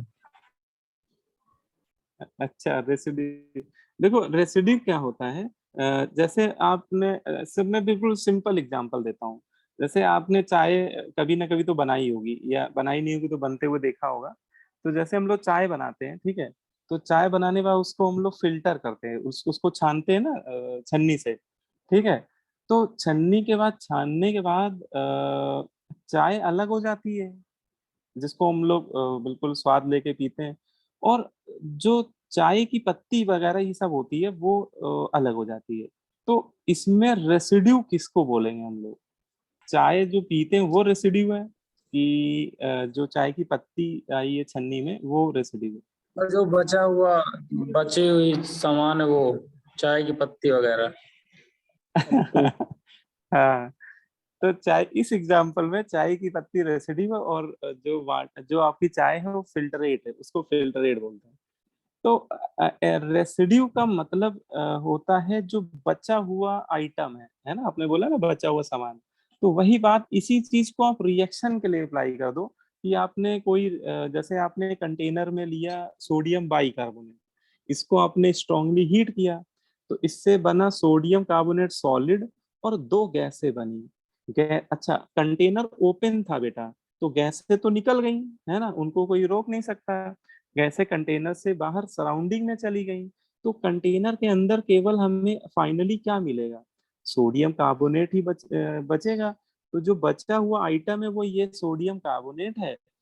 तो इस रिएक्शन में जो रेसिड्यू है वो हमारा सोडियम कार्बोनेट है। तो आपसे वो इनडायरेक्टली सोडियम कार्बोनेट का ही मास पूछ रहा है वो, है ना? बोलो, समझ में आ गया? Yes sir. और वो ये तो निकालना यस सर। सर अगर कैसे? हाँ हाँ सर अगर हाँ, ये क्लोज्ड कंटेनर होता तो? क्लोज्ड कंटेनर होता तो फिर वहां पे रेसिड्यू का मीनिंग थोड़ा सा कॉन्ट्रडिक्ट करने लगता है, मतलब वहां पे रेसिड्यू वर्ड यूज करना सही नहीं माना जाता। रेसिड्यू बेटा तभी यूज करेंगे जब ओपन टाइप का कंटेनर है ना। फिर उस केस में, यस सर। फिर उस केस में उसको एग्जैक्टली बोलना पड़ता, ऐसे बोलना पड़ता, calculate mass of solid obtain on heating. तो हम लोग समझ जाते कि सॉलिड यही बन रहा है, तो फिर इसी का मास निकाल देते। फिर वहां पे रेसिड्यू बोलना थोड़ा सा मीनिंग फुल नहीं होता वहां पे, ठीक है। ओके हाँ, सर। सर कार्बन का बॉइलिंग पॉइंट क्या होता है? क्या कह रहा हूँ, कार्बन का बॉइलिंग पॉइंट? Yes sir. देखो कार्बन नेचर में डायमंड के फॉर्म में भी मिलता है, कार्बन के एलोट्रोप की अगर बात करें, और ग्रेफाइट के फॉर्म में भी, फुलरीन के फॉर्म में भी। तो आपको ये पूछना चाहिए कि सर डायमंड का क्या बॉइलिंग पॉइंट है, तब तो मैं आपको बता पाऊंगा। क्योंकि सबका सबका अलग अलग होता है ना, डायमंड का अलग होता है, ग्रेफाइट का अलग होता है, और इनका बहुत ज्यादा होता है। मतलब ये बोलते हैं कि 4000 डिग्री सेल्सियस से ज्यादा सभी का होता है ना। चाहे वो डायमंड हो, मतलब इनको बॉयल करना इतना आसान नहीं है, क्योंकि इनकी पैकिंग बहुत ज्यादा स्ट्रांग होती है, ठीक है। अब देखो इसके बाद एक छोटा सा टॉपिक है सीरीज रिएक्शन। आपकी क्लास कितने बजे ओवर होनी है? 6:15. अच्छा अच्छा 6:15, ठीक ठीक। तो देखिए अगर आपको कभी सीरीज रिएक्शन दे दिया जाए तो कैसे करेंगे? सीरीज रिएक्शन को हम लोग सीक्वेंशियल रिएक्शन भी बोलते हैं। सीक्वेंशियल रिएक्शन, देखो सीरीज रिएक्शन होती क्या है, सबसे पहले तो ये समझते हैं, ठीक है। सीरीज रिएक्शन में वो सभी रिएक्शंस कंसीडर की जाती हैं जो कम से कम 2 या 2 से ज्यादा स्टेप में कंप्लीट होती है ना। इसको एज ए डेफिनेशन ले सकते हो, दोज रिएक्शन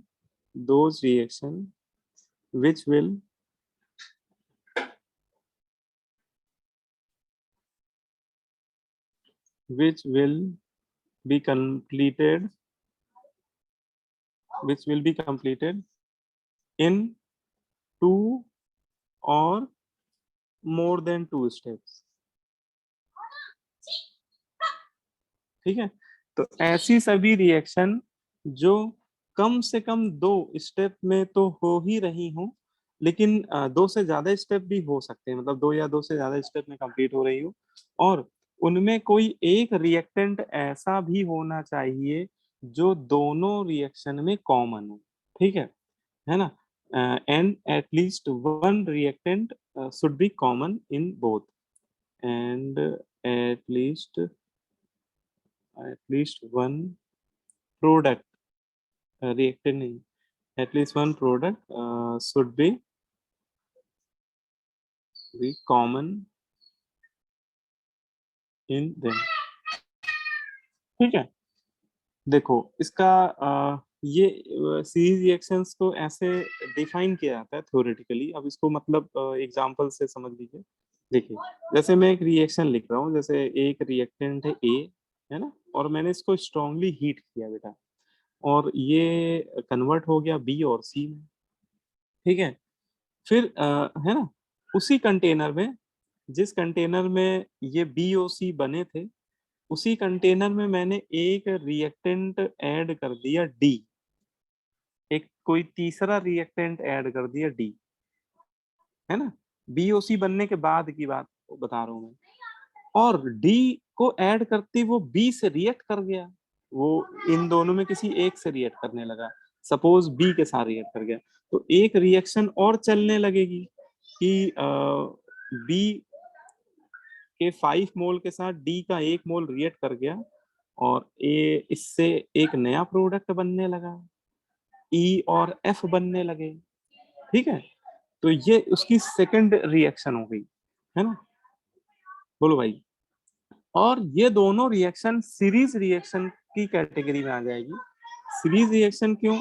क्योंकि ये रिएक्शन 2 स्टेप में कंप्लीट हो रही है, पहली बात। क्योंकि जितनी भी सीरीज रिएक्शन होती हैं वो कम से कम 2 स्टेप में जरूर होती हैं। हाँ, 2 से ज्यादा स्टेप भी हो सकते हैं, ऐसा नहीं कह सकते कि केवल 2 स्टेप में कंप्लीट होती है।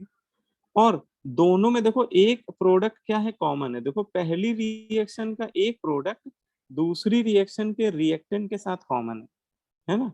क्योंकि हुआ क्या है, जो बी बना है वो ही डी के साथ क्या कर रहा है, रिएक्ट कर रहा है, ठीक है। Yes sir. है ना।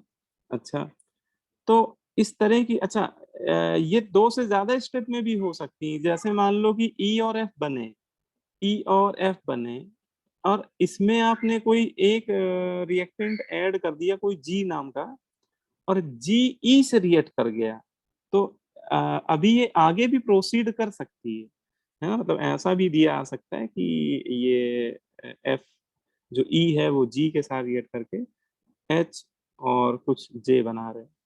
तो एक ये 3 स्टेप में कंप्लीट होने वाली क्या होगी, सीरीज रिएक्शन होगी, ठीक है। ये एक एग्जांपल ऐसा हो गया जो 3 स्टेप में कंप्लीट हो रही है और है सीरीज रिएक्शन। अब देखो इसमें क्वेश्चन कैसे पूछे जाएंगे, तो क्वेश्चन देखो आपको इस तरह की रिएक्शन पहले दे दी जाएगी, ठीक है, और इसमें जो रिएक्टेंट है उसके मोल दे दिए जाएंगे, मोल दे देगा या मास भी दे सकता है, ठीक है। और जो इसमें रिएक्टेंट ऐड कर रहे हैं, जैसे मैंने डी ऐड किया, जी ऐड किया, इसका अमाउंट बोल दिया जाएगा कि लार्ज अमाउंट में ऐड किया रहा, मतलब ये इनका एक्सेस अमाउंट में ऐड किया रहा है ना, ये मतलब थोक के भाव ऐड कर रहे हैं, ठीक है, ऐसा भी बोल दिया है क्योंकि जो ऐड कर रहे होंगे उसको एक्सेस में कंसीडर करना पड़ेगा। या फिर और सोलर फिर आपसे डालेंगे। हाँ, क्योंकि अगर एक्सेस में नहीं होगा तो वहां पे फिर एलआर निकाले बिना क्वेश्चन नहीं होगा। तो अभी एलआर की बात हम लोग अगले टॉपिक में करेंगे, इसलिए अभी मैंने एक्सेस में मान लिया है। तो इसमें जैसे क्या पूछा जा सकता है, इसी में क्वेश्चन में फ्रेम करने जा रहा हूँ। Initially the reaction started from 10 mole of A, 10 mole of A, then calculate moles of product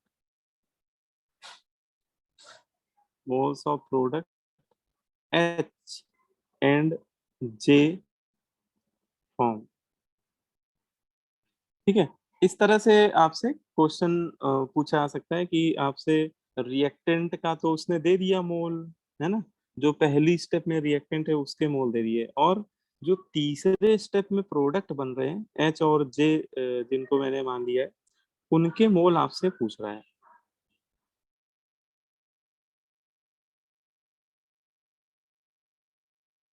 ठीक है, और ये मान लो कि ऑप्शन है, इन्हीं में कोई आंसर छुपा हुआ है।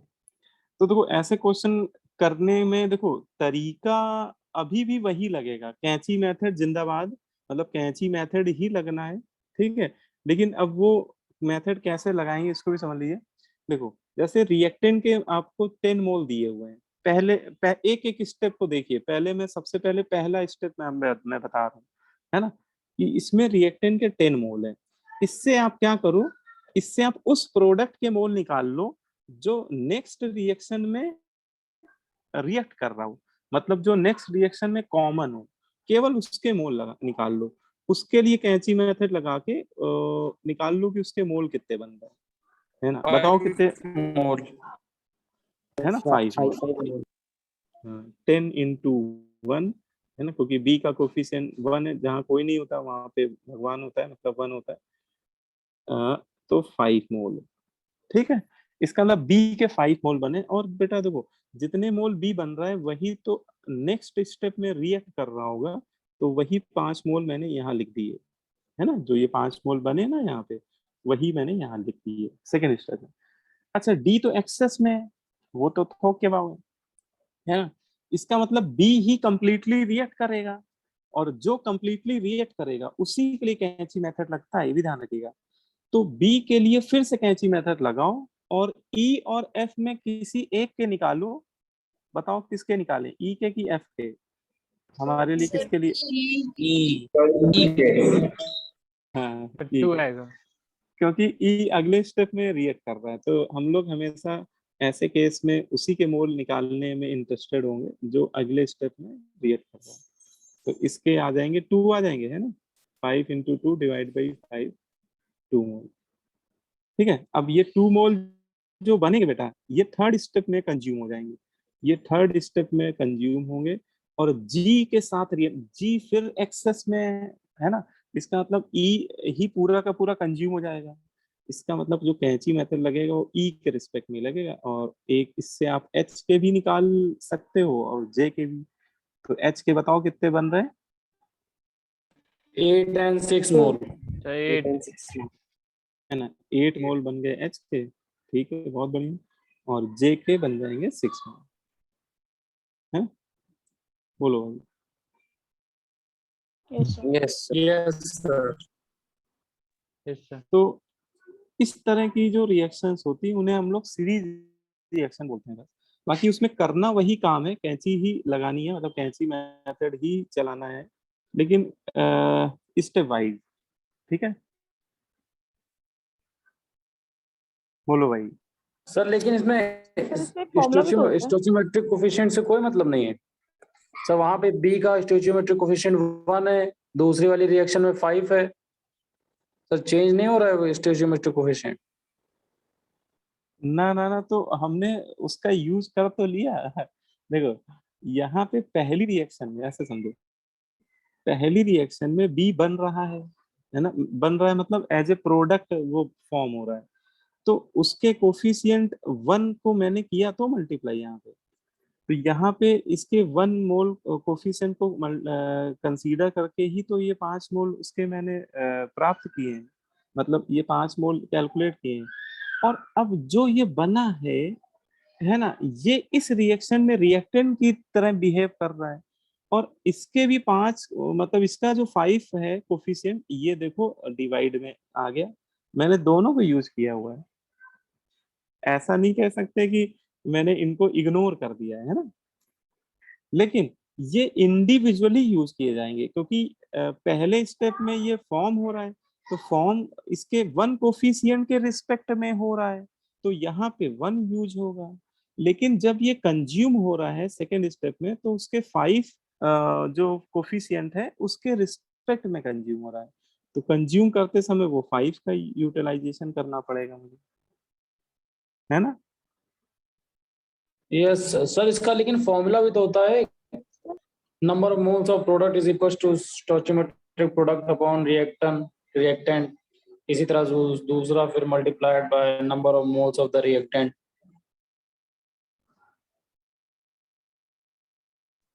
नहीं, फिर से बताओ क्या फॉर्मूला बता रहे हो। The number of moles of the product जैसे निकालने हैं, तो then stoichiometric coefficient of product divided by stoichiometric coefficient of reactant into stoichiometric coefficient of second reaction. Sir जो नीचे दूसरा वाली रिएक्शन है उसका प्रोडक्ट, फिर स्टोइचियोमेट्रिक डिवाइडेड बाय सेकंड रिएक्टेंट का, फिर number of moles of the reactant in multiplied by. तो उससे निकलेगा तो यही, लेकिन ये इजी मेथड। हाँ देखो, जो आप फॉर्मूला बता रहे हो वो एक्चुअली यही है जो मैं कर रहा हूँ। इसी को मैं फॉर्मूले के टर्म में अभी लिखने वाला हूँ, जो आप बता रहे हो ना। सर ये तो ये लेकिन अगर सब्जेक्टिव क्वेश्चन होगा तो सर ये वाला फॉर्मूला नहीं यूज कर सकते ना हम लोग। क्यों नहीं यूज कर सकते सर? उसमें जैसे टीचर को समझ में लिखना पड़ेगा ना सर। सर वो चीज सही बता रहा है, लिखना पड़ेगा सर, लिखेंगे क्या? अच्छा ये कह रहे हो कि ये मेथड सब्जेक्टिव में, हाँ ये सही कर रहे हो। देखो सब्जेक्टिव में जब भी करना हो तो बेटर है कि आप थोड़ा सा यूनिटरी मेथड को लिख दीजिएगा, कि जैसे यहाँ पे मैंने कैंची ऐसे मतलब कि एरो बना के किया है, ऐसे आप लोग मत करिएगा सब्जेक्टिव में। ये मतलब ये ध्यान रखना, नहीं तो नंबर कट जाएंगे। उसमें बस एक लाइन लिखने में कोई बुराई नहीं। हाँ लेकिन मतलब ऐसे ही, मतलब सॉल्व ऐसे ही कर दे तो भी तो हो जाएगा, एरो ना बनाए अगर।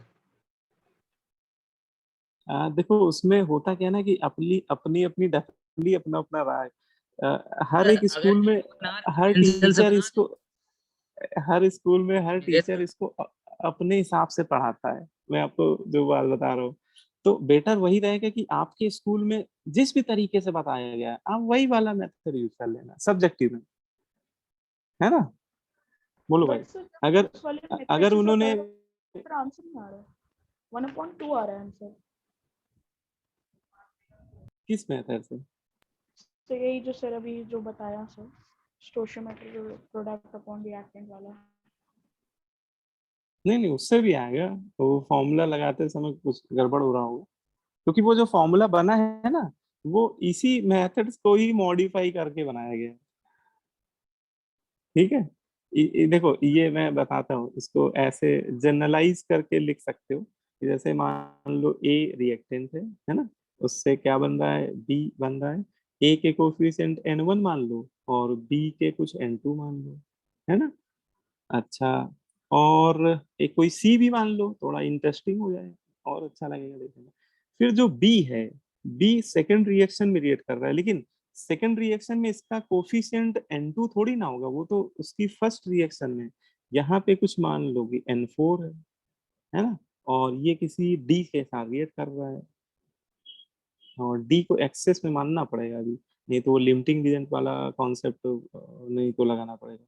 और ई कुछ बन रहा है, ई के n6 मोल बन रहे हैं, है ना। और मुझे इसी से अगर एक्सेस नहीं होगा तो लिमिटिंग रिएजेंट करना पड़ेगा पहले। हाँ वो एक्सेस दे दिया जाएगा, और अगर मान लो नहीं दिया है तो फिर उसके एग्जैक्ट मोल देगा। और फिर हमें लिमिटिंग वाला लगाना होगा। तो अभी फिलहाल लिमिटिंग वाला बात हम लोग नहीं कर रहे हैं, इसलिए मैं डी को एक्सेस में मान के चल रहा हूँ, है ना। अब सर देखो जैसे मुझे ई के मोल निकालने हैं, अब सुन तो लो, बोलो अच्छा क्या कर रहे हो। सर मैं बोल रहा सर एक बार ऊपर वाले से उस वाले फॉर्मूले से करके दिखा दीजिए। अरे फॉर्मूला हमने बताया ही कहाँ। अच्छा पहली बात तो देखो, फॉर्मूले के चक्कर में तुम लोग क्यों पढ़ रहे हो, हमें ये नहीं समझ में आ रहा है। इतना बढ़िया मेथड मैंने बताया है ना। देखो मेथड सीख लो, फॉर्मूले बहुत सारे फॉर्मूले याद करना भी अपने आप में एक डिफिकल्ट टास्क हो जाता है। मतलब अभी तो आपको अच्छा लग रहा है 2-3 फॉर्मूले, अगर मैं हर हर एक टॉपिक में एक फॉर्मूला बता दूंगा तो अभी मोल कॉन्सेप्ट में करीब 20-25 टॉपिक पढ़ोगे आप लोग। तो जब चैप्टर खत्म हो रहा होगा तो 20-25 फॉर्मूले हर एक टॉपिक में जबरदस्ती याद करना आपके लिए परेशानी का कारण बन जाएगा, है ना। सर उसका तो आंसर निकालना फॉर्मूले फॉर्मूले केवल उतने ही याद करो जिसके बिना गाड़ी आगे ना बढ़े, ठीक है ना। अदरवाइज अननेसेसरी बहुत सारे फॉर्मूले याद करना, मैं बता सब कुछ दूंगा, मतलब ऐसे ऐसे फॉर्मूले बता दूंगा जो आपको किसी बुक में नहीं मिलेंगे, लेकिन मैं खुद बचता हूँ उन चीजों से कि बच्चों को ऐसे फॉर्मूले अननेसेसरी बताना जिसको वो पता चला याद नहीं कर पाए। अच्छा फॉर्मूले पढ़ने के चक्कर में वो मेथड भी नहीं अच्छे से समझे, सोचा कि फॉर्मूले से कर लेंगे, लेकिन एग्जाम में फॉर्मूला भी नहीं याद आया उनको। तो ना तो वो मेथड लगा पाए क्योंकि उन्होंने मेथड सही से पढ़ा नहीं, उन्होंने लगा कि फॉर्मूले से कर लेंगे, वो फॉर्मूला भूल गए वो। तो वो परेशानी का कारण बन जाता है ना। इसलिए फॉर्मूले अवॉइड करो, और ये सबसे बढ़िया मेथड है कि जिसके मोल दिए इनटू जिसके कोएफिशिएंट निकालने उससे मल्टीप्लाई करो, और जिसके कोएफिशिएंट जिसके मोल दिए उसके कोएफिशिएंट डिवाइड कर दो। हाँ सब्जेक्टिव में ये एक बच्चे का भी कहना था कि सर एरो हम लोग ना बनाएं तो भी कर सकते हैं, तो बिल्कुल कर सकते हैं। ज्यादातर बुकों में देखोगे ऐसे किया है उन लोगों ने सर एरो मैं नहीं ये बनाया कह है, रहा था एरो ना बनाए ऐसे तो भी लिख दो। चलेगा, और अगर एरो पेंसिल से बना के बाद में रफ कर दे तो वो ज्यादा इजी रहेगा। हाँ ऐसे कर लो, बिल्कुल सही। ये तो देखो, ये तो मैं एरो ओरो जो बना रहा हूँ ये बस आप लोगों को अच्छे से समझ में आ जाए इसलिए बना रहा हूँ। क्योंकि ऑनलाइन में अब वही बात है ना कि अगर मैं एरो नहीं बताऊंगा तो मैं अगर बोल दूंगा 10 into 1 तो आप समझ ही नहीं पाओगे 10 का है 1 का है।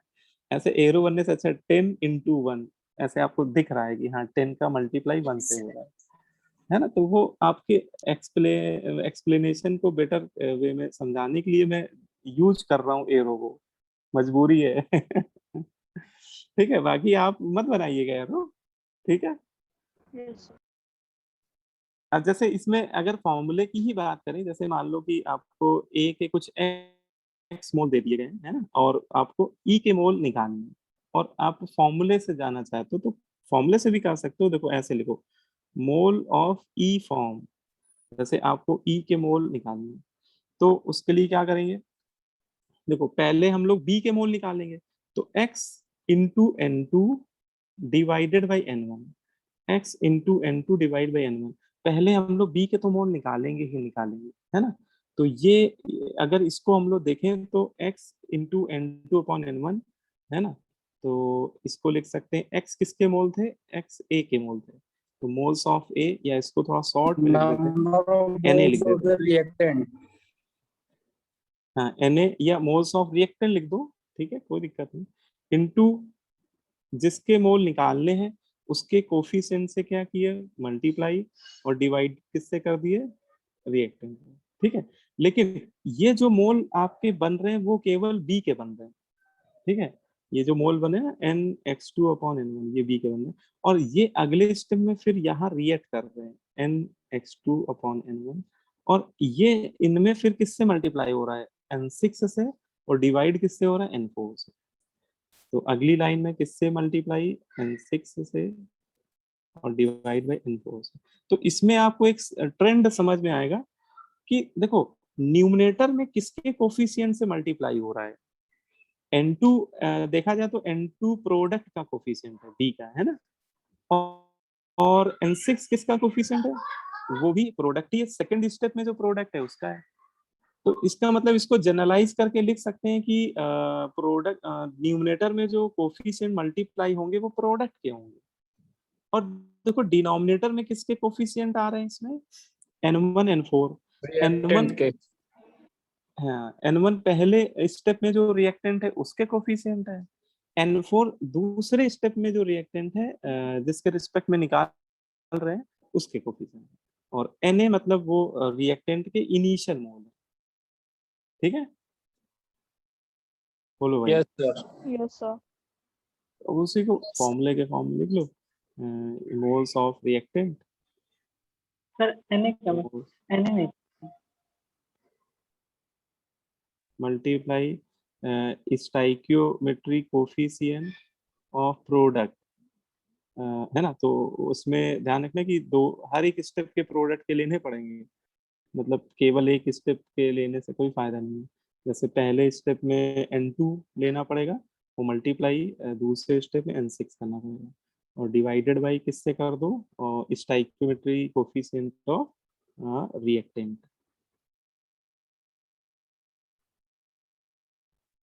ठीक है, मतलब उसको ऐसे जनरलाइज फॉर्म में समझ सकते हो।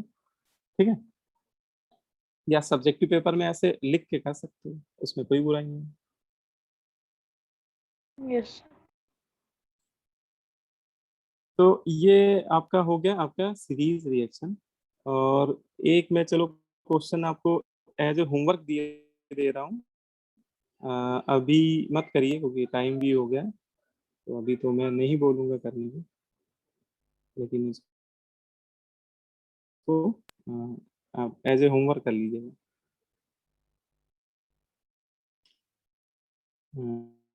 एक ये बढ़िया क्वेश्चन है, सीरीज रिएक्शन पे बेस्ड है, सीरीज रिएक्शन पे बेस्ड अच्छा क्वेश्चन।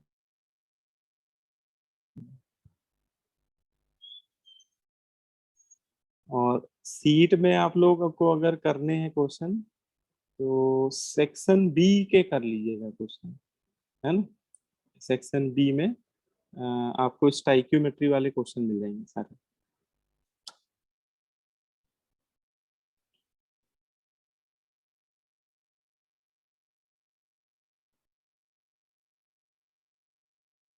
ठीक है, इसका मैं सॉल्यूशन हटा दे रहा हूँ, बाकी ये क्वेश्चन मैंने लिख दिया है, ये एक्सेस में है, ये मान के चलिए। ठीक है, इसको करिएगा, अटेम्प्ट करिएगा, ये सीरीज रिएक्शन पे बेस्ड है ये वाला क्वेश्चन। ठीक है, yes sir. Yes okay sir, और है ना, और सीट में आप लोग एज ए होमवर्क कर लीजिएगा, एक्सरसाइज 1 में सेक्शन ए और बी तो मैं दे चुका था, हाँ सेक्शन सी करिएगा, स्टाइक्योमेट्री वाले जो क्वेश्चन है वो सेक्शन सी में पड़े हुए हैं। ठीक है, यस। तो आज आप लोग सेक्शन सी कर यस लीजिए। सर। चलो अच्छा ठीक है, फिर सर 2 मिनट रुक फाइंड जाइए, द क्वेश्चन लिख ली। हाँ नोट कर लो आराम से।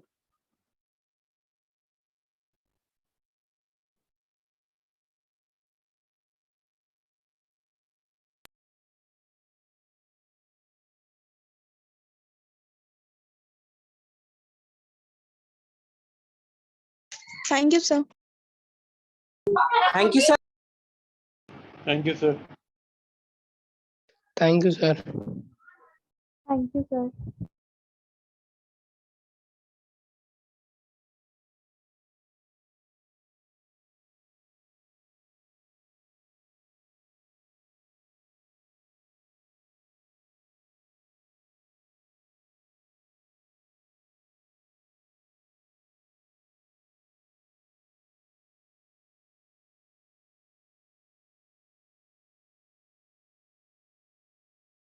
Thank you sir. Thank you sir.